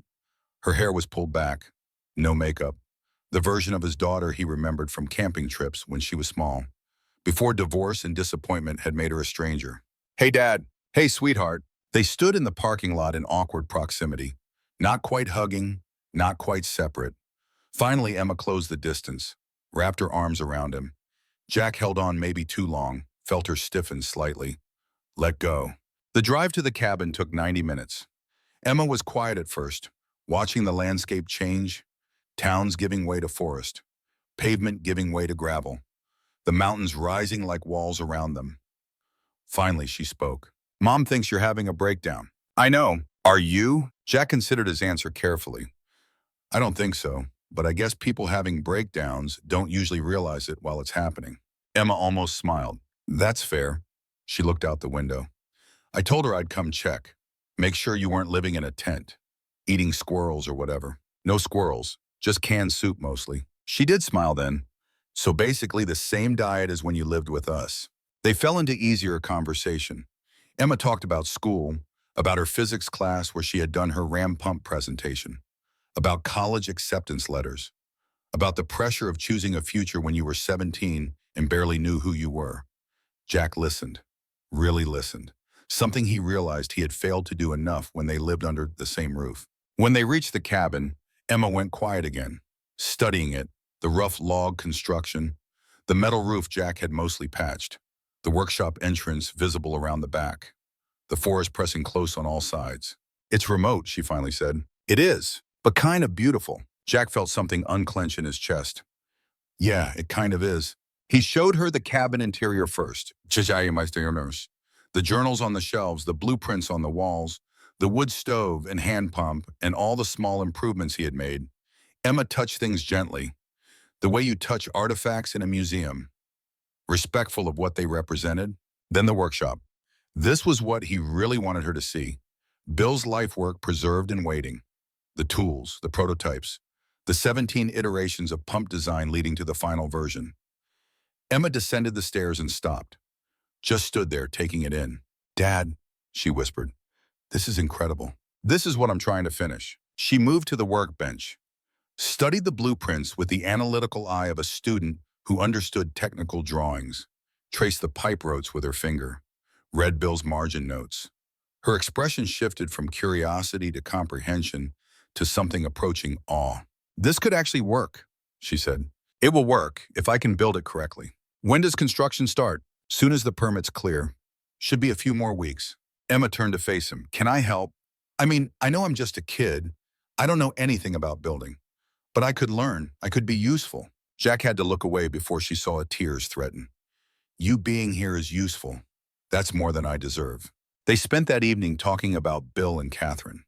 Jack had marked favorite passages in the journals. Places where Bill's engineering notes gave way to personal reflections, where Catherine's margin comments revealed her personality. Emma read them aloud, sometimes laughing, sometimes going quiet, absorbing the tragedy of lives well lived but cut short. "They died trying to help people," Emma said. "That's not nothing. It's everything." Jack poked at the fire. "They could have lived selfishly, could have kept the spring to themselves, charged neighbors for water, made money, but they chose differently." Emma looked at him across the firelight. "Is that why you're doing this? To honor them?" "Partly, but also to prove something to myself. That I'm capable of finishing what I start. That my life can mean more than just showing up and getting paid and going home empty." "You're not empty, Dad." "I was. In Denver, working jobs I hated for people who didn't value me. Coming home too tired to be a real father. I was disappearing. This place, This project. It's the first time in years I felt solid. Emma nodded slowly. I get that. More than you might think. They sat in comfortable silence, father and daughter, the gap between them finally starting to close. The sabotage came on April 19th. Jack had driven to town for supplies. Emma stayed at the cabin, working on homework. He was gone 3 hours. When he returned, he knew immediately something was wrong. Emma stood in the driveway, her face pale, hands shaking. Someone was here, she said. What? I was in the cabin. Heard engines. Multiple vehicles. I looked out and saw 2 trucks. Men got out. I couldn't see their faces. They went to the workshop. I hid. I was scared, Dad. They were here maybe 20 minutes. Then they left. Jack ran to the workshop. Emma followed. The door stood open. Inside, chaos. Tools scattered. Blueprints torn from walls. The scale model pump smashed. And something worse. Much worse. The original journals. Bill's 47 years of documentation. They were gone. Every single notebook removed from the shelves. Stolen. Jack felt the air leave his lungs. Those journals were irreplaceable. They contained details not captured in the blueprints. Refinements. Solutions to problems. The complete history of Bill's work. Without them, rebuilding would be guessing, hoping, vulnerable to errors Bill had already identified and solved. Emma touched his arm. Dad, I got video. What? She held up her phone. I was scared, but I thought about evidence. I filmed from the cabin window. You can't see faces clearly, but you can see the trucks, license plates maybe. Jack took the phone, watched shaky footage of 2 pickups, men in coveralls loading boxes into truck beds. The angle was wrong to see faces, but Emma was right about the plates, clear enough to read in a few frames. We call the sheriff, Emma said. They did. Sheriff Anderson arrived an hour later, took statements, watched Emma's video, wrote down license plate numbers. Her expression suggested she already knew what the outcome would be. I'll investigate, she said, but without clear identification of the suspects, it's going to be hard to pursue charges. The trucks might be stolen. The plates might be fake. And even if we trace them to owners, proving they were the ones here is difficult. But they stole irreplaceable documents, Jack protested. I understand that, and I'll do what I can, but I'm being honest with you about the challenges. The sheriff met his eyes. You should also consider who benefits from this. Who would want to delay or derail your project? David Richter, Emma said. I didn't say that. Sheriff Anderson closed her notebook. But yes, that would be the logical conclusion. However, Mr. Richter has expensive lawyers. Unless we have solid evidence connecting him directly to this incident, any accusations will go nowhere. After she left, Jack sat in the workshop surrounded by empty shelves. 17 years of journals documenting iterations 1 through 16. 7 years chronicling Bill's life with Catherine before her death. 24 years of promise keeping across entries that now existed only in someone's private collection or a landfill. We have the final blueprints, Emma said quietly. The completed design. That's what matters for building the system. But we lost everything else. The context, the reasoning, the failed attempts that taught Bill what not to do. Then we'll be extra careful. We'll double-check everything. Triple check. Emma sat beside him. Dad, whoever did this wants you to quit. Don't give them that. Jack looked at his daughter. 17 years old, braver than he had been at twice her age. You're right, we document this. We file it with Maria. We keep building. That night, Jack couldn't sleep. He lay in the darkness thinking about Bill. About spending 24 years creating something only to have it partially destroyed by people who saw it as a threat. The violation felt personal, even though Bill was 14 years gone. This was his legacy they had stolen, his voice they had silenced. Around midnight, Jack rose, walked outside. The moon was nearly full, bright enough to cast shadows. He walked to the tree line, looked north toward where the spring flowed in the darkness, and he saw it, the blue light, flickering between the trees, moving, pulsing like a beacon or a heartbeat. He had dismissed Frank's stories about spirits, about Bill and Catherine watching over the land. But standing there in the moonlight, watching that impossible blue glow, Jack wondered if belief was less about proof and more about hope, about needing to think that good work didn't die with the people who started it. The light pulsed 3 times, then faded. Jack stood alone in the darkness and spoke to ghosts he couldn't prove existed. They took your journals, Bill. I'm sorry. I should have protected them better. But I still have your final design, your completed work. And I swear I'll build it, exactly as you intended. They can steal the past, but they can't stop the future. The forest offered no response. But Jack felt something, a settling, a sense of being heard even if not answered.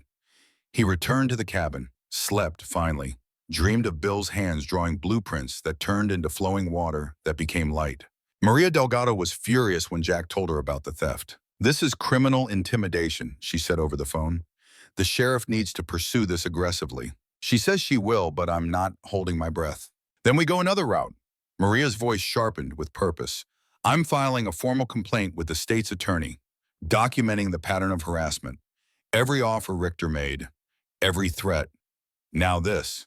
We create a paper trail showing systematic attempts to interfere with your legal project. Will that stop him? No. But it protects you if he escalates further.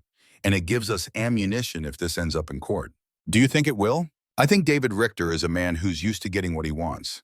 And you just became the first person in years to tell him no and mean it. So yes, I think this gets worse before it gets better." She was right. The permits that should have cleared in 4 weeks hit delay after delay. The state environmental agency requested additional documentation, then more testing, then an in-person site inspection, each requirement pushing the timeline back, each one bearing the fingerprints of someone with influence and lawyers. But while they waited, Jack and Emma did something neither anticipated. They started recreating the journals.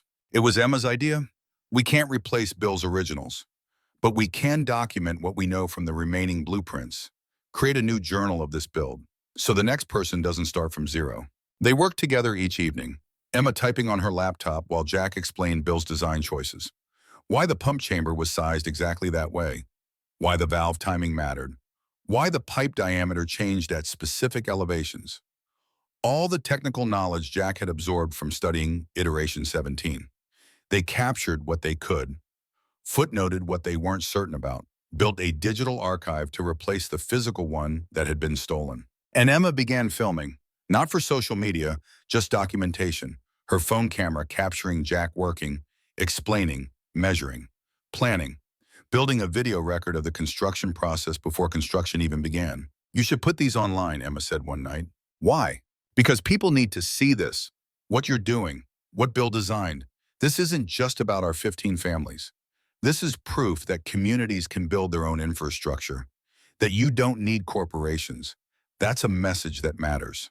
I'm not trying to start a movement, sweetheart. I'm just trying to build a water system." Maybe they're the same thing. In early May, they received approval for the geological survey, a requirement that had appeared mysteriously in the third round of permit requests. The state wanted confirmation of the spring's capacity and long-term sustainability. It would cost $3,000. Money Jack didn't have budgeted. Frank and Irene covered it, showed up with a check in a dismissive wave when Jack tried to refuse. "Bill helped us more times than I can count," Frank said. "Let us help you." The geological survey team arrived on May 8th. 2 researchers from the state university, Dr. Sarah Kim and her graduate assistant Marcus. They brought equipment that looked absurdly sophisticated for testing a mountain spring. Ground-penetrating radar, water chemistry analyzers, flow measurement devices with digital readouts. They spent 3 days on site. Jack and Emma hiked up with them each morning, watched them work. Dr. Kim explained what they were finding with the enthusiasm of someone who loved her field and rarely got lay audiences interested enough to listen. "This spring is remarkable," she said on the second day. "The flow rate is exactly as your documentation claimed, 203 gallons per minute. But what's really interesting is the source. What about it? It's not snowmelt or rainfall. This is a confined aquifer, deep underground, water under enough pressure to rise on its own." "How deep?" Dr. Kim checked her equipment. "Based on the isotope analysis and mineral content, I'd estimate this water infiltrated the ground approximately 800 to 1,000 feet above here. Maybe more. It's traveled through limestone formations, been naturally filtered. The chemistry is exceptional." "How old is it?" She smiled. "Now that's where it gets fascinating." On the final day of testing, Dr. Kim called Jack and Emma to the spring. Her face held the expression of someone about to reveal something significant. Marcus stood beside her with what looked like a core sample tube.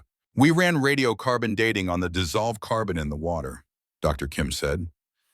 It's a technique that lets us estimate how long water has been isolated from the atmosphere. And, Emma asked, this water, Dr. Kim gestured at the spring, infiltrated the ground approximately 12,000 years ago, give or take a few centuries. It fell as rain or snow during the last ice age, percolated down through limestone, has been flowing in this confined aquifer ever since. 12,000 years, Jack repeated. The number was incomprehensible, roughly. Dr. Kim's excitement was infectious. This is paleoclimate water. It predates human civilization in North America. This spring has been flowing since mammoths walked these mountains, and the aquifer feeding it is massive. Based on flow consistency and pressure readings, I'd estimate it could sustain current extraction rates for centuries, possibly millennia. Emma grabbed Jack's arm. Dad, do you understand what this means? This isn't just clean water. This is prehistoric water. This is a geological treasure. Dr. Kim nodded. I'll need to include this in my report to the state, but I can tell you right now, there's no environmental concern with your extraction plans. This aquifer is enormous. Your system will use a fraction of 1% of its output. You could serve 500 families and not impact it measurably. The survey report was filed on May 15th. Within 48 hours, it had leaked to media. Local news picked up the story first. Prehistoric water source discovered in West Virginia, mountains. Then regional outlets.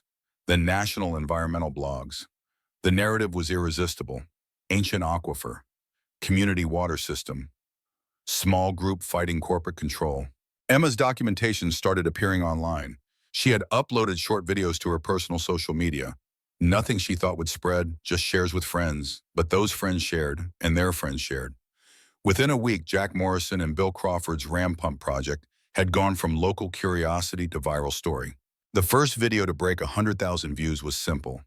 Emma filming Jack at the spring, him explaining how the pump would work, how Bill had designed a system that required no power, how communities could replicate it anywhere water flowed downhill, his rough hands and weathered face, his obvious passion for the work, his complete lack of concern for how he appeared on camera.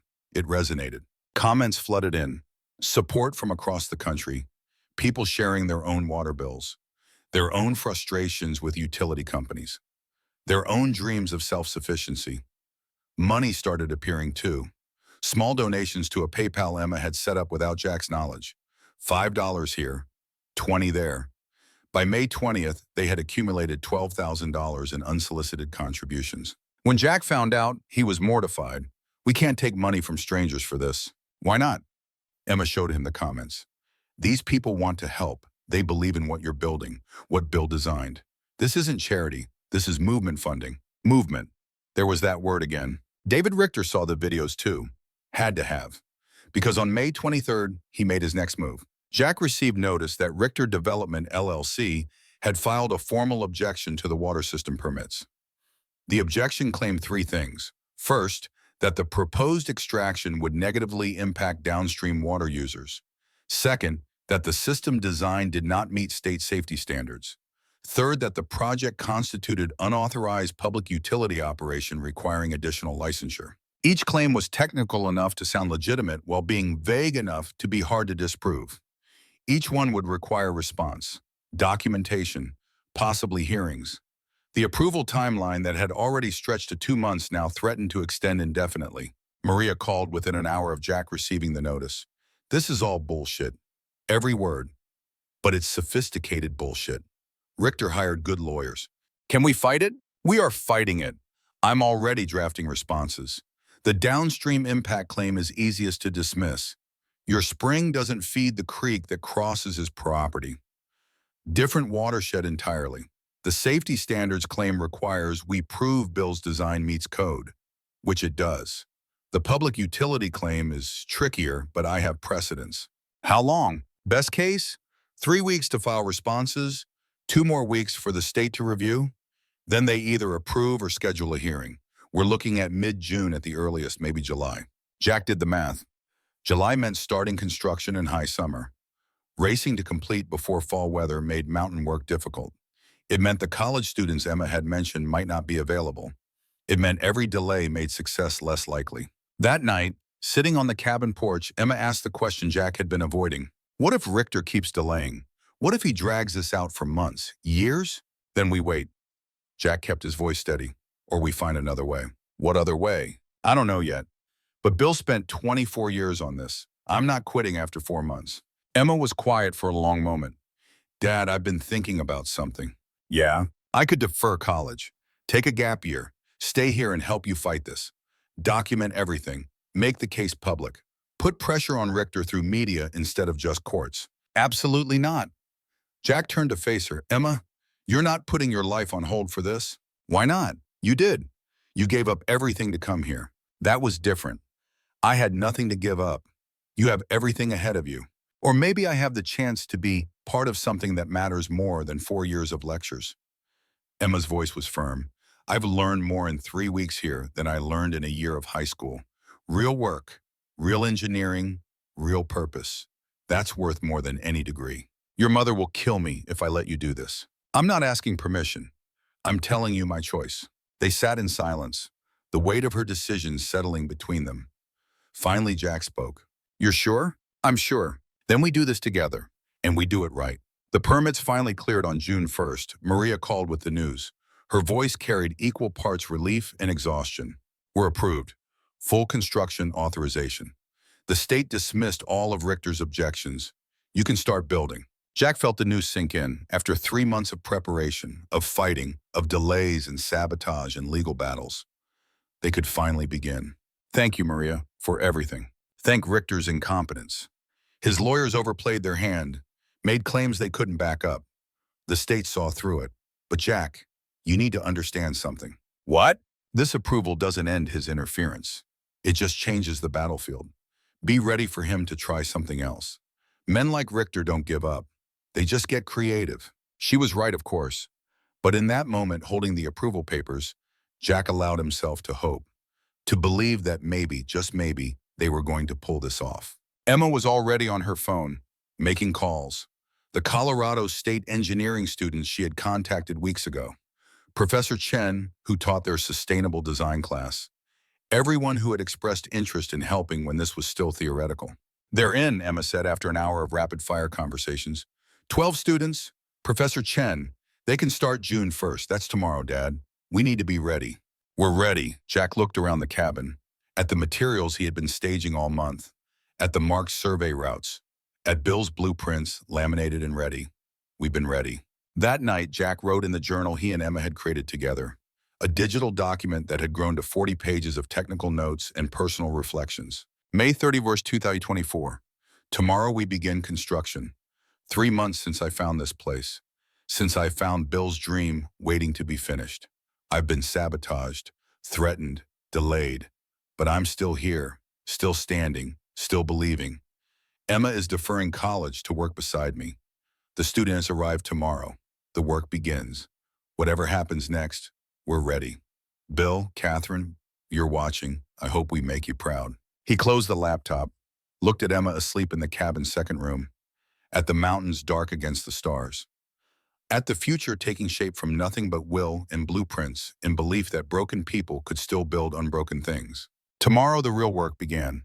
Tomorrow they would start transforming Bill Crawford's 24 years of vision into flowing reality. Tomorrow the promise would start becoming truth. But tonight, Jack allowed himself to simply breathe, to exist in the space between what had been and what would be, to honor the man who had left him this gift, to prepare for the battle he knew was coming.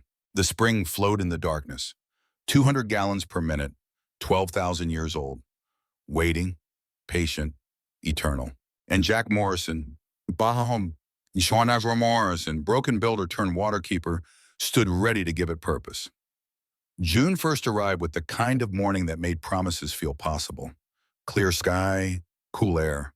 The mountains standing sharp against the horizon like they had been cut from blue paper and pasted against a canvas of deeper blue.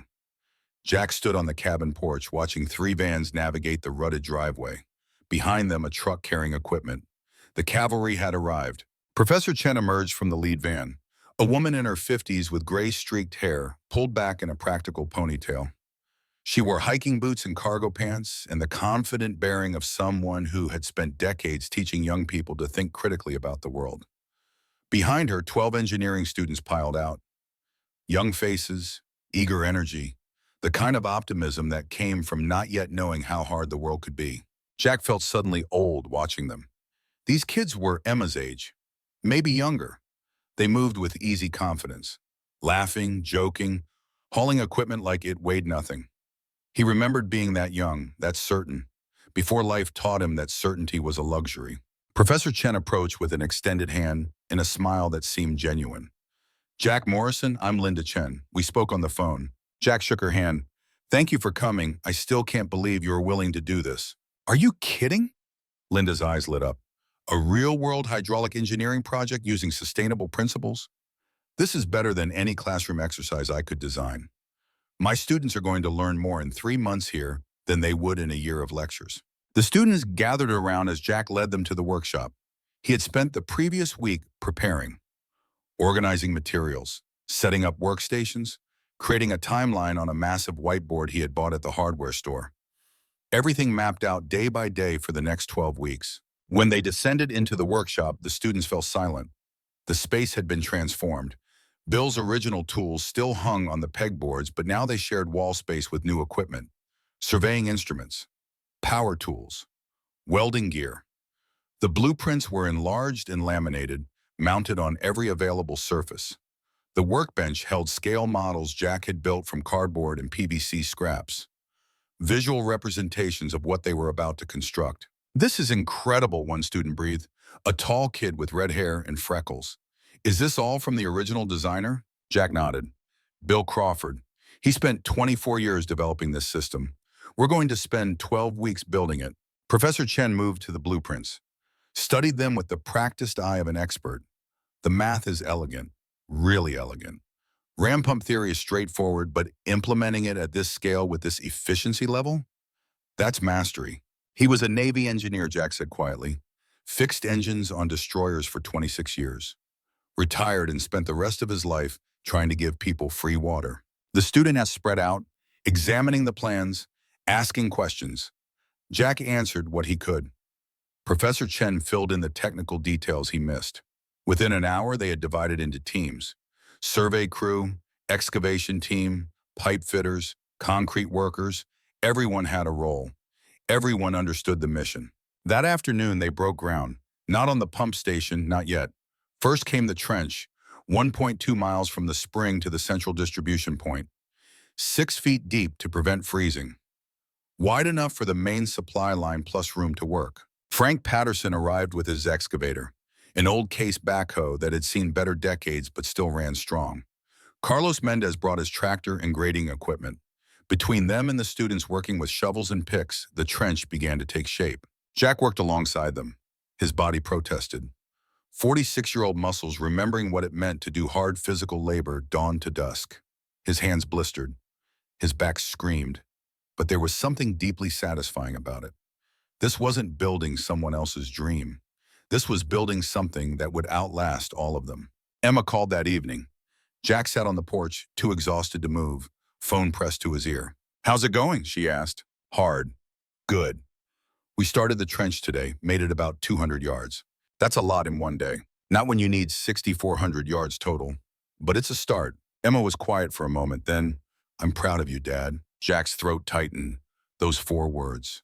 I'm proud of you. When was the last time she had said them? Years? Ever? That means everything, sweetheart. More than you know. I'll be there in 2 weeks. For the whole summer. The whole summer? Mom and I talked. She thinks it would be good for me to see what real work looks like. And I want to help, if you'll let me. Let you. Jack had to pause to steady his voice. I would love nothing more. After they hung up, Jack sat watching the sun set behind the mountains. The students had set up tents in the clearing. Campfires dotted the area. The sound of young voices carrying through the evening air. Laughter, music from someone's phone. The energy of a generation that still believed they could change things. Frank appeared from the tree line, moved silently for a big man, sat down on the porch steps beside Jack without asking. Good first day, Frank said. Yeah, better than I hoped. You look tired. I am tired. Jack smiled. Good tired, though. the kind that means something got built. They sat in companionable silence, the kind old men and tired men can share without needing words. Finally, Frank spoke. Richter knows you're here, knows what you're doing. How do you know? Because I saw his truck on the ridge this afternoon. Watching. He's not going to let this happen without a fight. Let him fight. We're not doing anything illegal. Legal doesn't matter when you're dealing with men like him. Frank's voice was serious. He'll find a way to make this difficult. That's what he does. Then we'll deal with it when it comes. Jack was too tired to worry about maybes and what-ifs. Frank nodded. Just wanted you to know. Keep your eyes open. The next 2 weeks fell into a rhythm that felt almost military in its precision. Wake at 5:30, coffee and breakfast by 6. Working by 6:30, break for lunch at noon. Work until 6 in the evening. Dinner, planning session for the next day. Sleep by 9. Repeat. The trench advanced steadily, 200 yards a day when the ground was soft, half that when they hit rock. The students learned quickly, theoretical knowledge transforming into practical skill. They learned to read soil composition, to recognize when a trench wall needed shoring, to calculate grades and check measurements 3 times before cutting expensive pipe. Jack taught them the way he had been taught, by doing, by making mistakes and fixing them, by understanding that good work required patience and precision in equal measure. One afternoon, working in the trench with the red-haired kid whose name was Tyler, Jack stopped to demonstrate proper pipe fitting. You want the joint tight but not forced, Jack explained. Too loose and it leaks. Too tight and you crack the fitting. Feel for the sweet spot. Tyler tried, failed. Tried again, got it right on the 3rd attempt. His face lit up with the pure satisfaction of mastery. Like that? Exactly like that. Now do it 400 more times and you'll have it down. Tyler laughed. This is so different from the computer simulations we do in class. Better or worse? Better. Way better. I can see what I'm building. I can touch it. When we're done, water is going to flow through this pipe because of work I did with my own hands. That's real. Jack felt something shift in his chest. This kid got it. Understood what made craftsmanship matter. The connection between hand and material and purpose. You're going to make a good engineer, Jack said. I hope so. Tyler wiped sweat from his forehead. My dad's a software engineer, makes good money, wants me to go into tech. But I don't want to spend my life staring at screens. I want to build things. Real things. Nothing wrong with that. The world needs people who can build. That's what I keep telling him. Tyler was quiet for a moment. He doesn't get it, though. Thinks I'm wasting my education on manual labor. Jack thought about his own father, a carpenter who had died hoping his son would do better. Go to college, get an office job, escape the life of physical work. Jack had disappointed him by becoming a builder. Now here he was teaching another generation the value of that same work. The world tells us that working with our hands is somehow less than working with our minds, Jack said. But that's bullshit. Building things, creating with your hands, that's how humans have made meaning since we lived in caves. Don't let anyone make you ashamed of it. Tyler nodded, looked at Jack with something like gratitude. Thanks, I needed to hear that. They worked until sunset turned the sky orange and purple. The trench now stretched almost half a mile, ahead of schedule despite Frank's warnings about difficult terrain to come. That evening, as the crew gathered for dinner, a sound cut through the conversation. Engines, multiple engines, heavy vehicles. Everyone turned toward the access road. 3 trucks appeared, big contractor-grade pickups with Richter Development logos on the doors. Behind them, a sheriff's SUV. The vehicle stopped at the edge of the clearing. David Richter stepped out of the lead truck. He wore expensive casual clothes that looked freshly pressed despite the dusty roads. Behind him, 2 large men in company shirts. Security or muscle, hard to tell the difference. The sheriff was a woman in her 40s. Hard eyes, the weathered look of someone who had dealt with too much small-town drama. She approached Jack while Richter hung back, letting the law do his work. Jack Morrison, the sheriff asked. That's me. I'm Sheriff Kate Anderson. I need to talk to you about your construction project here. What about it? She pulled out a folded document. I've received a complaint that you're conducting commercial water distribution without proper permits. The county code requires environmental impact assessments for any system serving more than 3 households. We're not commercial. This is a private cooperative. 15 families sharing a resource on private land. The sheriff's expression suggested she had heard this argument before and wasn't particularly impressed. According to the complaint, you're planning to extract significant quantities of water from a natural spring. That requires permits from the state environmental agency. Do you have those permits? Jack felt his pulse quicken. We applied 3 weeks ago. We're waiting on approval. Until you have approval, you need to cease construction. She handed him the document. This is a stop work order, effective immediately. David Richter chose that moment to step forward. Friendly smile, concerned neighbor tone. Jack, I hate that it came to this, really. But we have to protect our natural resources. I'm sure you understand. Jack looked at him, at the practiced sympathy, at the eyes that held no sympathy at all. This is you. You filed the complaint. I filed a legitimate concern with the appropriate authorities. Citizens have a right to ensure environmental regulations are followed. The spring is on my property. The water rights are mine. We're not breaking any laws. Then you'll get your permits and everything will be fine. Richter spread his hands. I'm just making sure the process is followed correctly. Professor Chen stepped forward. We've complied with every regulation. The environmental assessment was submitted with our application. This is a delay tactic, not a legitimate concern. The sheriff held up a hand. That's not for me to decide. My job is to enforce the stop work order. You can appeal through the proper channels. But as of right now, all construction activity ceases. She looked at Jack with something that might have been sympathy. I'm sorry, I know you've put work into this, but the law is the law. Jack forced himself to stay calm. How long until we hear back on the permits? Could be weeks, could be months. The state moves slow. Richter's smile widened slightly. Sometimes bureaucracy is frustrating, but it protects us all in the end. After they left, the clearing felt smaller, darker despite the fading light. The students gathered in worried clusters. Professor Chen looked furious. Frank stood with his arms crossed, jaw tight. Carlos Mendez spoke first. This is bullshit. We all know it's bullshit. Knowing it and proving it are different things, Jack said. We need to be smart about this. What does smart look like? Professor Chen asked. Jack thought for a moment. Richter wants to delay us, run out the summer, send you and the students home before we finish. Then he figures we won't have the manpower to complete the project. So what do? We work around him. Jack pointed at the half-finished trench. The sheriff said we can't do construction. Didn't say we can't prepare the site, survey the terrain, stage materials, do everything except actually install the water system.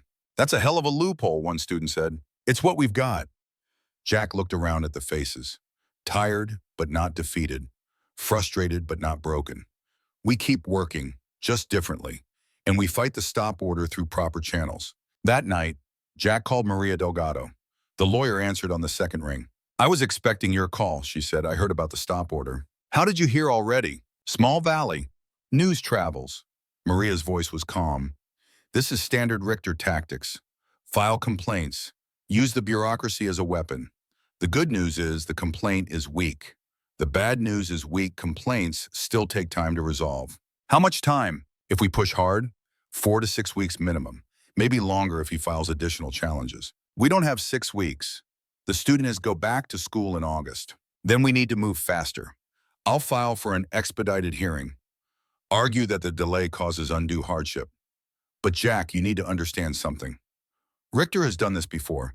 He knows how to work the system. He has lawyers on retainer whose entire job is to delay projects he doesn't like. What do I have? You have the law on your side, and you have public opinion, which matters more than you might think. Public opinion? Get your story out there. Media, social media. Make this about more than just a water system. Make it about a community standing up to corporate bullying. Richter hates bad press. It's his weak point. Jack thought about Emma, about her generation and how they use technology to fight battles his generation never knew how to fight. I might know someone who can help with that, he said. The next morning, Jack called Emma, explained the situation, the stop work order, Richter's tactics, the need to get public attention. Emma listened without interrupting. When he finished, she was quiet for a long moment. This is actually perfect, she finally said. Perfect? How is this perfect? Because everyone loves an underdog story. Rich developer trying to stop community water project? That's made for viral content. Let me handle this. Handle what exactly? Media. Dad, I'm 17. I know how to make things go viral. You have a YouTube channel? No, you do now. Start filming. Every day. Show the work. Show the people. Tell Bill Crawford's story. Tell your story. Make people care. Emma, I don't know how to do any of that. Then learn. Or let me do it. I can come early this week if you want. I'll bring my camera equipment. We'll document everything. The shift in her voice was startling. This wasn't his sullen teenager daughter. This was a young woman who saw a problem and knew how to solve it. When had that happened? Are you sure? Jack asked. This could get messy. Good. Messy gets views. People don't share boring content. They share stories that make them feel something. Over the next week, Emma arrived with her boyfriend Derek, a lanky kid with impressive camera gear. Together, they transformed the construction site into a production set, interviews with Jack, with Frank and Irene, with the students, with families waiting for water. Emma had a gift for finding the emotional core of moments. She filmed Carlos talking about his kids getting sick from contaminated well water. Filmed Sarah Cooper breaking down describing the choice between paying her water bill and buying her children new shoes. Filmed Reverend Hayes speaking about Bill Crawford's dream. And she filmed Jack working in the trench, reading from Bill's journals, explaining the engineering, showing his calloused hands and tired eyes and absolute determination. The first video dropped on YouTube 3 days later. Title, One Man vs. a Corporation, The Fight for Free Water. Emma had edited it beautifully. Bill's story intercut with Jack's. The spring footage set to emotional music. The community testimonials. Richter's stop work order, shown as the villain's move in a David versus Goliath narrative. Within 24 hours, it had 50,000 views. Within 48, 200,000. By the end of the week, over 1 million people had watched Jack Morrison and Bill Crawford's story. The comments section exploded. Support from across the country. People sharing their own stories of water bills they couldn't afford. Of corporations controlling basic resources. Of communities trying to find alternatives. Money started flowing in through a GoFundMe Emma had set up. $5 here, $20 there, hundreds from some. The total climbed toward $30,000 in supplementary funding. Media outlets picked up the story. Local news first, then regional, then national. CNN sent a crew. So did several environmental advocacy organizations. The cabin that had been Jack's quiet refuge became ground zero for a conversation about resource rights and corporate control. David Richter's public relations nightmare had begun. Jack stood on the porch one evening watching Emma direct Derek in filming sunset shots of the mountains. His daughter, taking charge, making things happen, being more effective in 1 week than Jack had been in months. She's something else, Professor Chen said, coming to stand beside him. She is. Jack felt pride and wonder in equal measure. I don't know where she learned all this. From watching you, probably. Determination, refusal to quit. Those are inherited traits. I quit plenty. Quit my marriage. Quit looking for work. Came out here to hide. Professor Chen shook her head. You came out here to build. There's a difference. Hiding is passive. Building is the opposite. They stood in silence watching Emma work. Finally, Jack spoke. What happens when summer ends? When you and the students have to leave? We've been talking about that. Professor Chen crossed her arms. Some students want to take gap semesters. Stay through fall, finish the work. It would count as independent study credit. You'd do that? Truthfully? This project is the most engaged I've seen the students in 20 years of teaching. They're learning more here in 6 weeks than they learned in 2 years of lectures. I'd be a fool to end it early. The hearing date came through, July 15th, 6 weeks from the stop order. Maria Delgado filed motions, submitted evidence, built their case with the precision of a master carpenter building a wall. Every fact checked, every regulation cited, every precedent documented. Meanwhile, the crew worked within the constraints of the stop order. They couldn't install pipe, couldn't pour concrete, couldn't connect anything. But they could excavate, could grade, could position materials, could build forms for the concrete they would pour the moment the order lifted. It was like building a house without being allowed to put up walls. Frustrating, maddening, but progress nonetheless. Richter tried to stop that too. Filed complaints about noise, about traffic, about environmental disruption from excavation. Each complaint required response. Each response took time and energy. But Maria batted them away one by one. And each complaint made Richter look more desperate in the court of public opinion. Emma's videos continued. Episode 2 focused on the students. Young people choosing to spend their summer doing hard manual labor for a cause they believed in. Episode 3 profiled Frank and Irene, lifelong friends of Bill Crawford sharing memories and fighting to see his dream completed. Episode 4 was entirely about the spring, the source, the reason for everything. Each video gained hundreds of thousands of views. The audience grew. The support deepened. Politicians took notice. The governor's office released a statement supporting community water initiatives. State representatives visited the site. Suddenly, Jack Morrison's little project had become a referendum on larger questions. Who controls natural resources? Who has the right to water? Whether corporations should profit from basic human needs. It was overwhelming, terrifying, and absolutely working. The night before the hearing, Jack couldn't sleep. He lay in the cabin listening to the sounds of the camp, students talking quietly around dying fires, the distant call of an owl, wind in the pines, all the sounds that had become familiar over the past months. A knock at the door, Emma's voice. "Dad, you awake?" "Yeah, come in." She entered carrying 2 mugs of tea, sat down in the chair across from his sleeping bag. They sipped in silence for a while. "You nervous?" Emma asked. "Terrified. You'll do great. Maria knows what she's doing. It's not about me doing great. It's about whether the judge rules in our favor, whether Richter's lawyers find some technicality we missed." Emma set down her mug, leaned forward. "Dad, no matter what happens tomorrow, you've already won. How do you figure? Because you tried. Because you took Bill Crawford's dream and made it real enough that powerful people are scared of it. Because you brought together a community. Because you showed me that broken things can be fixed if someone cares enough to do the work." Her voice cracked slightly. "I was so angry at you. When you left Denver, when you bought this place, I thought you were running away. I thought you had given up on me." "Emma, let me finish." She wiped her eyes, "But you weren't running away. You were running towards something, toward purpose, toward meaning. And watching you do that, watching you build this, it taught me something important." "What's that?" "That success isn't about money or status or what other people think. It's about knowing what matters and having the guts to fight for it. You taught me that. Out here, with this crazy, impossible project." Jack couldn't speak, could only nod and blink against the burning in his eyes. "So whatever happens tomorrow," Emma continued, "you've already shown me and everyone watching that ordinary people can still do extraordinary things. That matters more than any water system." They sat together until the tea grew cold. Father and daughter, separated by decades and divorce and pain, united by this mountain, this mission, this moment. The courthouse in Charleston was smaller than Jack expected. Wood-paneled walls, high ceilings, the kind of building that had witnessed decades of small-town drama and tried to maintain dignity through it all. Maria Delgado met them on the steps, briefcase in hand, game face on. Behind her, supporters, Frank and Irene, Carlos and Rosa, Sarah Cooper, Reverend Hayes, a dozen other families from the valley, and all 12 engineering students in matching university shirts, making their own statement. On the other side of the courthouse steps, David Richter stood with 3 lawyers in expensive suits. He wore confidence like armor, smiled at Jack, nodded like they were colleagues rather than opponents. The courtroom filled quickly. Judge Margaret Harrison presided, a woman in her 60s with steel gray hair and eyes that suggested she had limited patience for nonsense from either side.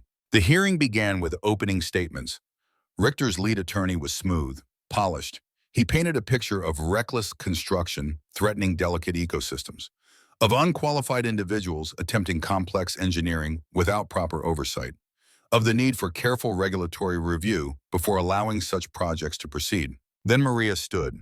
She didn't use flowery language, didn't appeal to emotion. She simply presented facts. Water rights clearly established. Environmental assessment showing 0 negative impact. 15 families willing to testify about their need. Plans reviewed and approved by licensed engineers. And she submitted these videos, all of Emma's videos, entered as evidence of community support in the human impact of delay. The judge watched them, all of them. 20 minutes of testimony in digital form. When they finished, she turned to Richter's lawyers. "Counselor, your client filed this complaint 6 weeks ago. In that time, have you produced any evidence of actual environmental harm?" The lawyer hedged. "Your Honor, the potential for harm exists. The precautionary principle suggests." "I asked about evidence," Judge Harrison interrupted. "Not potential, not principles. Actual documented harm. Not yet, Your Honor, but nothing." She turned to Maria. Ms. Delgado, your clients have been cooperative with all reasonable requests for information? Completely cooperative, Your Honor. We've submitted every document requested, allowed site inspections, provided detailed engineering specifications. Judge Harrison looked at her notes, looked at the packed courtroom, looked at Jack sitting at the plaintiff's table with dirt under his fingernails and hope in his eyes. Here's what I see, she said. A community trying to solve a real problem using legal means, being blocked by complaints that appear designed to delay rather than address legitimate concerns. This court has limited patience for using the regulatory process as a weapon. She turned to Richter's lawyers. Your environmental complaint is dismissed. The stop work order is lifted immediately. Mr. Morrison and his colleagues may proceed with construction. The courtroom erupted. Cheering, applause. Judge Harrison gavelled for order, but she was smiling, slightly. Justice had been done, and she knew it. Richter's face went dark. He leaned toward his lawyers. Sharp, whispered conversation. Then he stood, straightened his jacket, walked toward the exit without looking at anyone. But at the door he paused, turned. His eyes found Jack's across the crowded room. This isn't over, Richter mouthed. Then he was gone. Outside on the courthouse steps, Emma filmed Jack's reaction. Captured the moment he learned they could go back to work, the relief, the exhaustion, the quiet satisfaction of a man who had fought the system and won. We did it, Jack said to the camera. To Bill, to Catherine, to everyone watching, we actually did it. That evening, back at the cabin, the celebration was subdued. Everyone understood what Richter's lawyers had not said, but everyone knew. There would be more challenges, more complaints, more battles. This was one victory in a longer war, but it was a victory nonetheless. Frank found Jack standing apart from the group, looking north toward where the spring flowed in the darkness. Bill would be proud, Frank said quietly. I hope so. I know so. Frank put a hand on Jack's shoulder. He spent 24 years fighting Richter and never won a single battle. You've been here 4 months and you just beat him in court. We beat him. All of us. Yes, all of us. That's the difference. Bill tried to do it alone. You built an army. They stood together, watching stars emerge in the darkening sky. The same stars Bill and Catherine had watched from this same spot, the same mountains rising against the night. Permanent, patient, witnessing human dramas too small to remember but too important to ignore. Tomorrow they would return to work. The trench would be finished. The pipe would be laid. The pump station would be built. Water would flow from the spring to the valley. Bill's promise would be kept.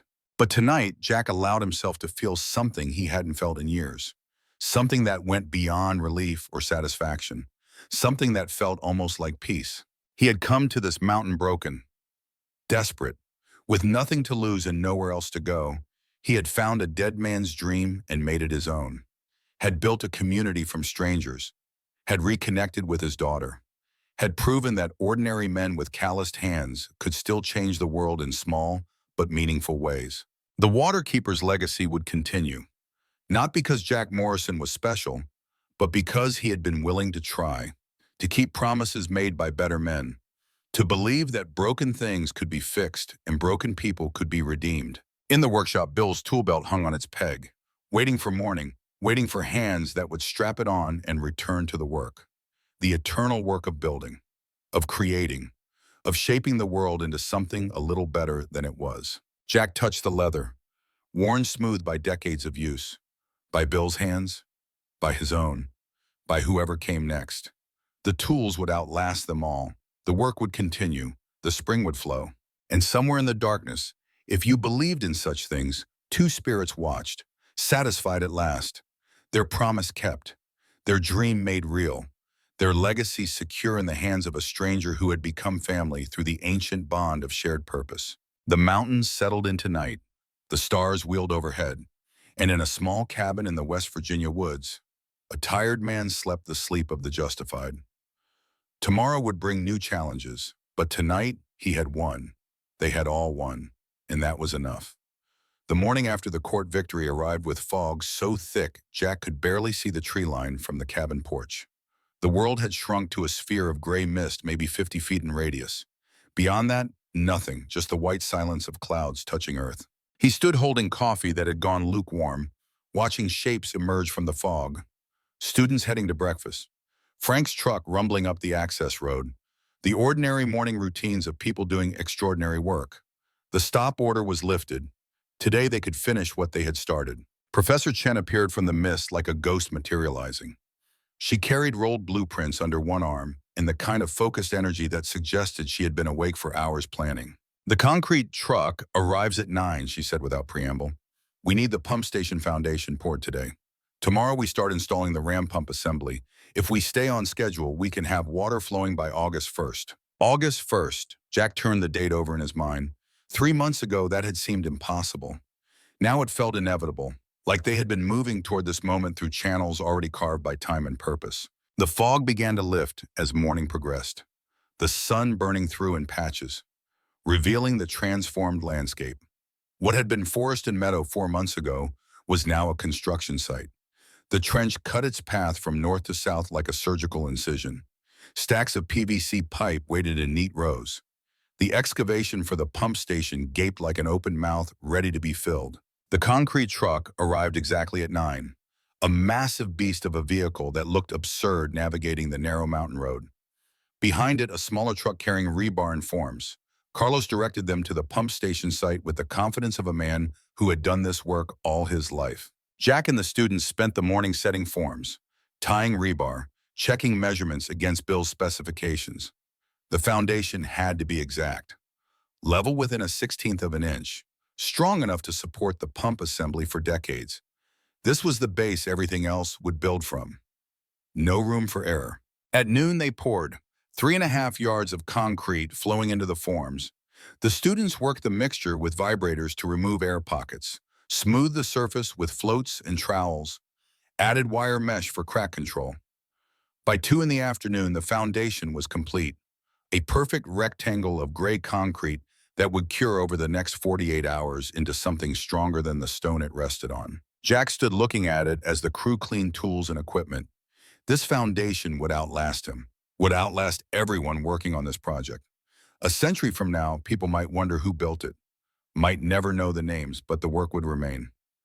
That permanence meant something. Emma found him there as afternoon shadows began to lengthen. She had her camera, but for once it was lowered. Not filming, just being present. You okay, Dad? Yeah, just thinking about what we're building here, what it means. Emma looked at the foundation, at the trench disappearing into the trees, at the mountain rising behind it all. She was quiet for a long moment. Bill Crawford spent 24 years on this, she finally said. You've spent 4 months. But when it's done, nobody will remember how long it took. They'll just remember that it works, that people have clean water because someone cared enough to finish. That's a good way to look at it. I've been thinking about college. Emma's voice went soft. About what I want to study, what kind of work I want to do. Yeah? I used to think success meant money and status. A good job, a nice house, all the things Mom wanted for me, for us. But being out here watching this project, watching you work, I realized success is something different. What is it? Building things that outlast you, making choices that help people you'll never meet, leaving the world a little better than you found it. Emma turned to look at him. You taught me that. Out here, with Bill's dream and your stubborn refusal to quit. Jack felt his throat tighten. I didn't teach you anything, sweetheart. You learned it yourself. No, Emma shook her head. You showed me what it looks like. To care about something more than yourself. To fight for it even when everyone thinks you're crazy. That's the lesson. That's what I'm taking with me. They stood together watching the foundation grew. Father and daughter. The gap between them finally closed by something neither had expected to find in these mountains. Purpose beyond themselves. Legacy worth building. The next 2 weeks passed in focused intensity. The pump assembly arrived in pieces, heavy cast iron chambers, precision valves, brass fittings that had been machined to tolerances measured in thousandths of an inch. Bill's specifications had been sent to manufacturers who built each component exactly to blueprint. Jack and Professor Chen assembled the pump like surgeons performing a complex operation. Each piece had to fit perfectly, each connection tested for leaks. The ram pump worked on principles that were simple in theory but demanding in execution. Water flowing down from the spring would build pressure. A valve would close suddenly, creating a water hammer effect. That pressure spike would force a portion of the water up through a one-way valve into the delivery pipe. The rest would cycle back to start the process again. It was elegant, beautiful. The kind of engineering that looked effortless but required absolute precision. Tyler and 3 other students worked on the pipeline, laying pipe in the completed trench, joining sections with the skill they had developed over months of practice. What had taken hours in June now took minutes. Muscle memory replacing conscious thought. The transformation from students to craftsmen nearly complete. Frank and Carlos handled the distribution network, smaller pipes branching off the main line to each of the 15 households, installing shut-off valves, pressure regulators, drainage points for winter maintenance, all the practical details that meant the difference between a system that worked and a system that worked well. And Emma documented everything, the daily progress, the small victories, the inevitable setbacks when measurements were wrong or materials arrived damaged. She had shifted from creating viral content to creating historical record, understanding that this project would matter beyond its immediate impact. One evening, as they all gathered for dinner around the communal tables the students had built, David Richter appeared. He came alone this time, no lawyers, no security, just a man in his early 50s walking into a camp full of people who had fought him for months. The conversation died. Everyone turned to watch, hostile eyes tracking his movement. Jack stood slowly, positioning himself between Richter and the students. "What do you want, David?" Richter stopped at the edge of the firelight. His expression was hard to read. Not angry, not threatening, something else. Something that looked almost like defeat. "I came to talk. Just talk. Can you spare 5 minutes?" Jack glanced at Frank, at Emma, at Professor Chen. They all wore variations of the same skeptical expression. But finally Jack nodded. 5 minutes. They walked away from the camp, out toward the tree line where voices wouldn't carry. The evening air was cool, the first hint of autumn in the mountains. Richter was quiet for a long time, just walking. Finally he spoke. "I watched your daughter's videos, all of them." Jack said nothing, waited. "They're good, really good. She made me look like a villain." Richter's voice was flat. "Thing is, she wasn't wrong." Jack still waited. Let the silence work. "You want to know why I fought this so hard?" Richter stopped walking, turned to face Jack. "It wasn't really about the water or the money, though those mattered." "Then what was it about?" "My father." Richter's voice went distant. "Walter Richter built an empire from nothing, owned coal mines across 3 counties, employed hundreds of people, made millions, and destroyed everything he touched in the process." Jack stayed quiet, let him continue. "He didn't care about the mountains, about the water, about the people living here. He cared about extraction, about profit, about owning things." Richter looked back toward the camp. "I inherited his company when I was 30, thought I could be different, transform it into something sustainable. Ecotourism instead of coal, preservation instead of destruction. But you can't build a new empire on top of an old one without the rot seeping through. I bought up land my father had poisoned, tried to clean it, develop it, make it beautiful again. But I was still doing what he did, controlling resources, charging people for access, making money off what should be free." Richter turned to face Jack directly. "Your project, Bill's project, it threatened everything I'd built. Not because it competed with my business, because it proved my entire model was wrong. That communities don't need developers, don't need someone to own the water and charge for access. You were proving people could take care of themselves." Jack absorbed this, tried to find the trap in Richter's words, the angle, but the man's face showed only exhaustion, the weariness of someone who had fought for the wrong things and finally realized it. "Why are you telling me this?" "Because tomorrow I'm announcing that Richter Development is dropping all opposition to community water projects. Not just yours, all of them. I'm also donating 10 acres adjacent to your spring to the cooperative. In perpetuity, can't be sold, can't be developed, just protected." Jack stared. This had to be a trick. Had to be. "I know you don't trust me." Richter met his eyes. "I don't blame you. But I'm 52 years old. I've spent 22 years trying to undo my father's damage while perpetuating it in different forms. Your daughter's last video, the one about Bill's promise to Catherine, that broke something in me. Reminded me that legacy isn't about how much you own. It's about what you leave behind that helps people." He pulled an envelope from his jacket, handed it to Jack. "That's the deed transfer. Already notarized, already filed with the county. The land is yours, well, the cooperatives. Use it to protect the spring. Make sure nobody can ever threaten this water source again." Jack opened the envelope with shaking hands. The documents looked legitimate. Legal language, official seals, a gift that would ensure the project's survival. I don't know what to say. Say you'll finish it. Richter's voice was quiet. Say Bill Crawford's dream becomes reality. That's enough. He turned to leave, stopped after a few steps. One more thing. I'm selling my development company. Everything my father built and everything I built on top of it. Moving away from the valley. Starting over somewhere else. Somewhere I'm not haunted by what we did to these mountains. What will you do? I don't know yet. Richter's laugh was bitter. Maybe find my own version of what you found here. Purpose beyond profit. Work that matters. He paused. My father died thinking his empire would last forever. Now I'm dismantling it. Maybe that's the only legacy worth leaving. Undoing the damage we caused. Then he was gone, swallowed by darkness and distance, leaving Jack standing alone with a deed to 10 acres and a fundamental shift in everything he thought he understood about their conflict. Back at camp, Jack showed Frank the documents. The old man examined them with the careful attention of someone who had seen too many promises broken. It's real, Frank finally said. He really gave you the land. The question is why? Jack couldn't shake his suspicion. What does he gain from this? Maybe nothing. Frank handed back the deed. Maybe he's exactly what he said. A man who realized he'd been fighting for the wrong things. That happens sometimes. People wake up. The news of Richter's gift spread through camp like electricity. The students erupted in celebration. Professor Chen allowed herself a rare smile. Emma immediately started planning how to film the announcement. But Jack felt oddly empty. He had prepared for a battle, had armed himself for war. Victory through surrender left him without direction.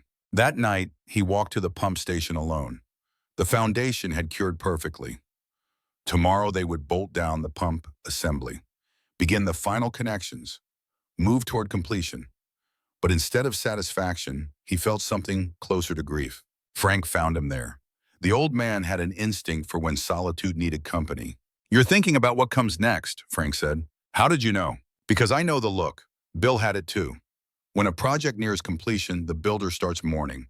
The work defined you, gave you purpose, and soon it'll be done. Jack nodded. 4 months ago, I came here with nothing.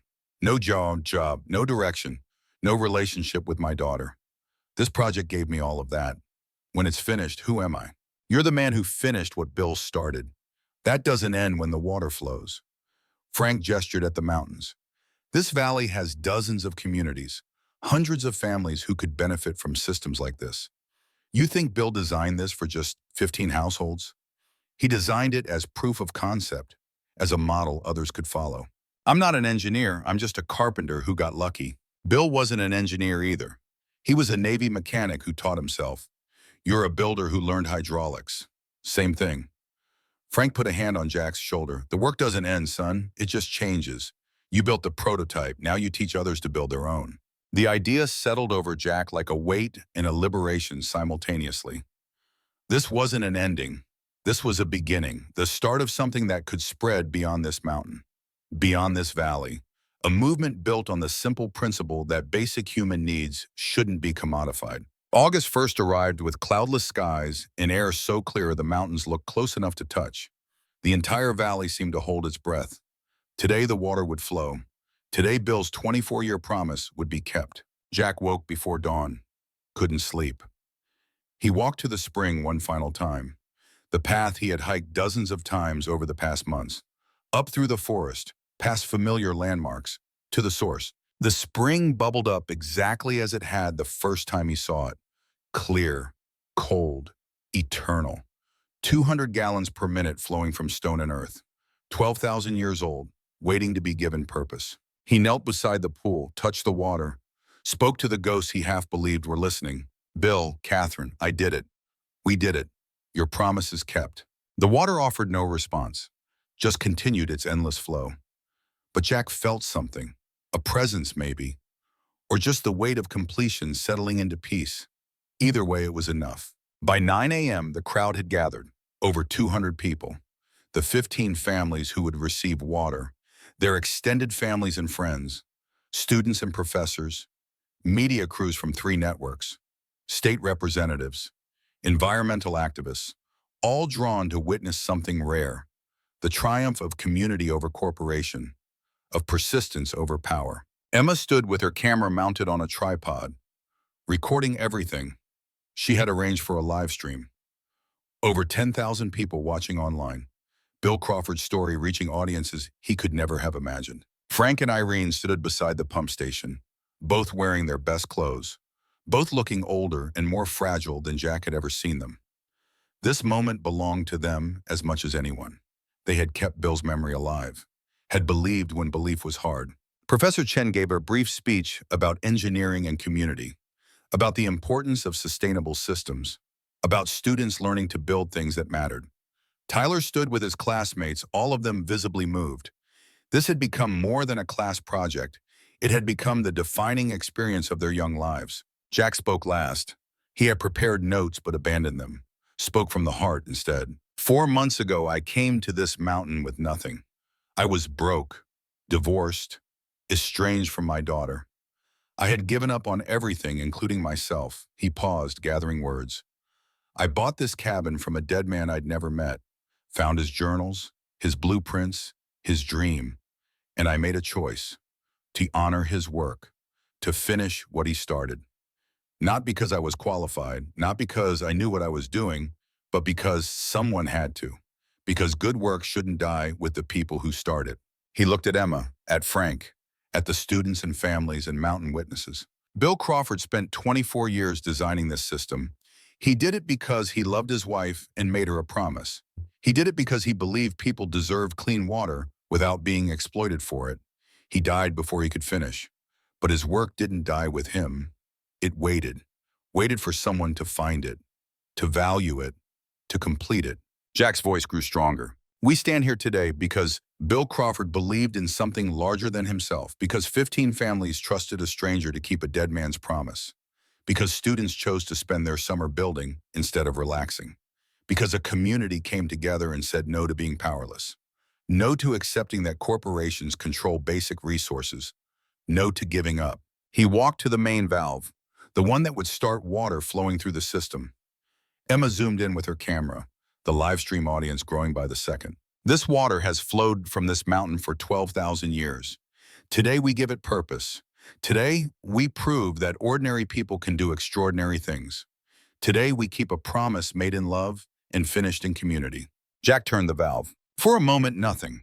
The briefest instant where doubt crept in, where 24 years plus 4 months of work hung in the balance. Then a rumble, deep in the pipes, the ram pump engaging, water hammer pressure building, the one-way valve opening, closing, opening, closing, the eternal rhythm of physics made useful. At Carlos Mendez's house, half a mile away, his wife Rosa stood at the kitchen sink, her children beside her, cameras filming, the entire crowd watching a monitor showing the feed from her phone. She turned the faucet, water coughed, sputtered, then flowed, clear and cold and perfect, straight from the mountain to her tap. No bill, no corporation, no middleman, just water as it was meant to be, free. Rosa and her children erupted in tears and laughter. The crowd at the pump station roared, cheering, crying, embracing, the dam of tension that had built over months finally breaking. At Sarah Cooper's trailer, at Reverend Hayes' small house, at all 15 households, water flowed. The system worked. Bill's math was sound, his engineering perfect, his promise kept. Jack found himself surrounded, people shaking his hand, hugging him, thanking him, but he barely registered it. His eyes were on Emma. His daughter stood apart from the crowd, camera still filming but tears streaming down her face. Their eyes met across the chaos. She mouthed 2 words, "I'm proud." Jack couldn't speak, could only nod. The validation he had been chasing his whole life finally found in his daughter's eyes, in this moment, in this work. Later, after the crowds dispersed, after the media crews packed up, after the students celebrated into the evening with bonfires and music, Jack sat alone on the cabin porch, Bill's journal in his lap, the last one, the one that ended with Bill's death. He turned to a blank page near the back, found a pen, began to write. August 1st, 2024. Today, Bill Crawford's water system came online. 24 years after he started it, 4 months after I found it. The water flows, the promise is kept. Bill and Catherine can rest now. Their dream is real. Jack paused, considered what to write next, finally continued. I came to this mountain broken. I found purpose in a dead man's blueprints, found community among strangers, found my daughter again through shared work. I don't know what comes next, but I know this. Legacy isn't what you leave behind when you die. Legacy is what you inspire others to build. Bill built a blueprint. I built a system. Now others will build their own. The work continues, the water flows. The promise spreads. He signed his name, closed the journal, set it on the shelf beside Bill's other 46 notebooks. Someday someone else might find them, might read these stories, might be inspired to build something of their own. That possibility was enough. Emma appeared from the darkness, sat beside him without speaking.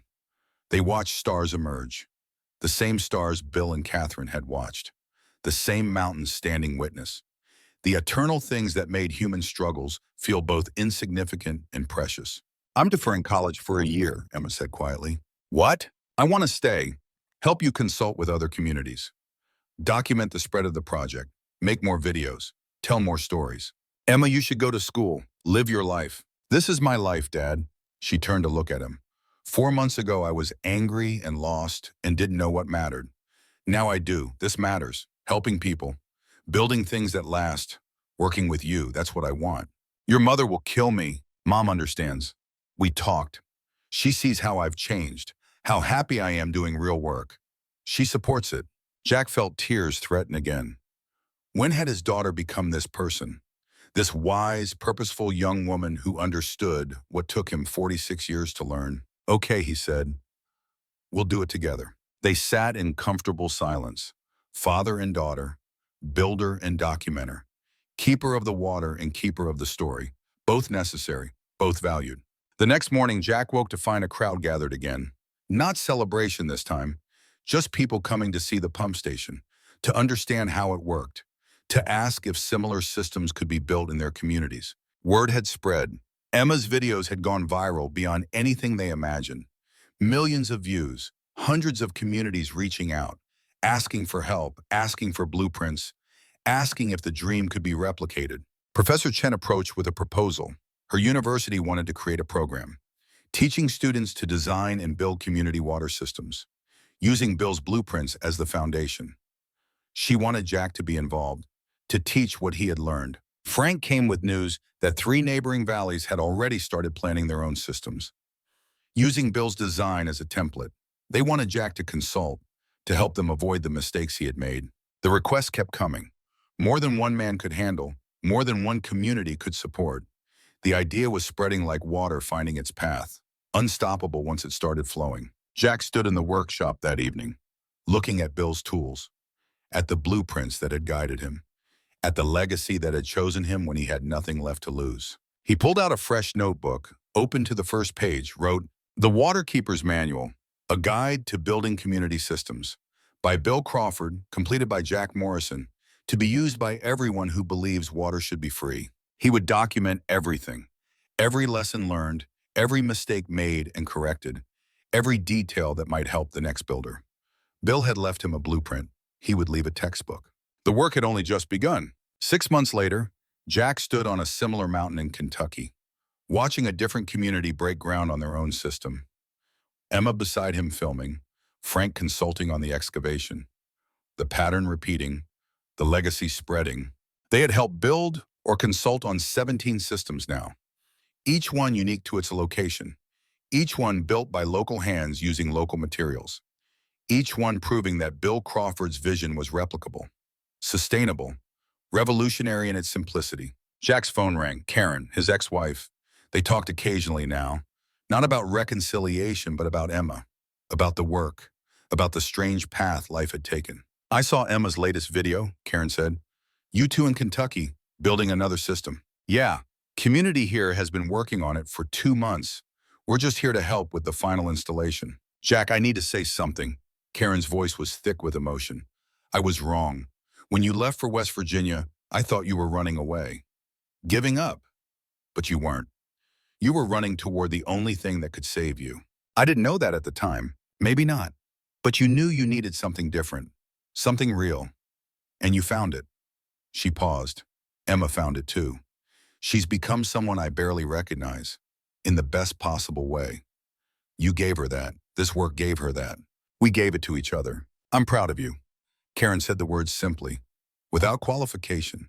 I should have said it months ago, but I'm saying it now. I'm proud of who you've become. After they hung up, Jack sat alone on another porch.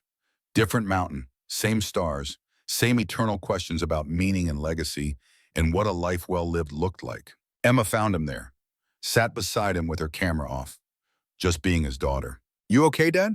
Better than okay. Jack smiled. I was just thinking about how I got here.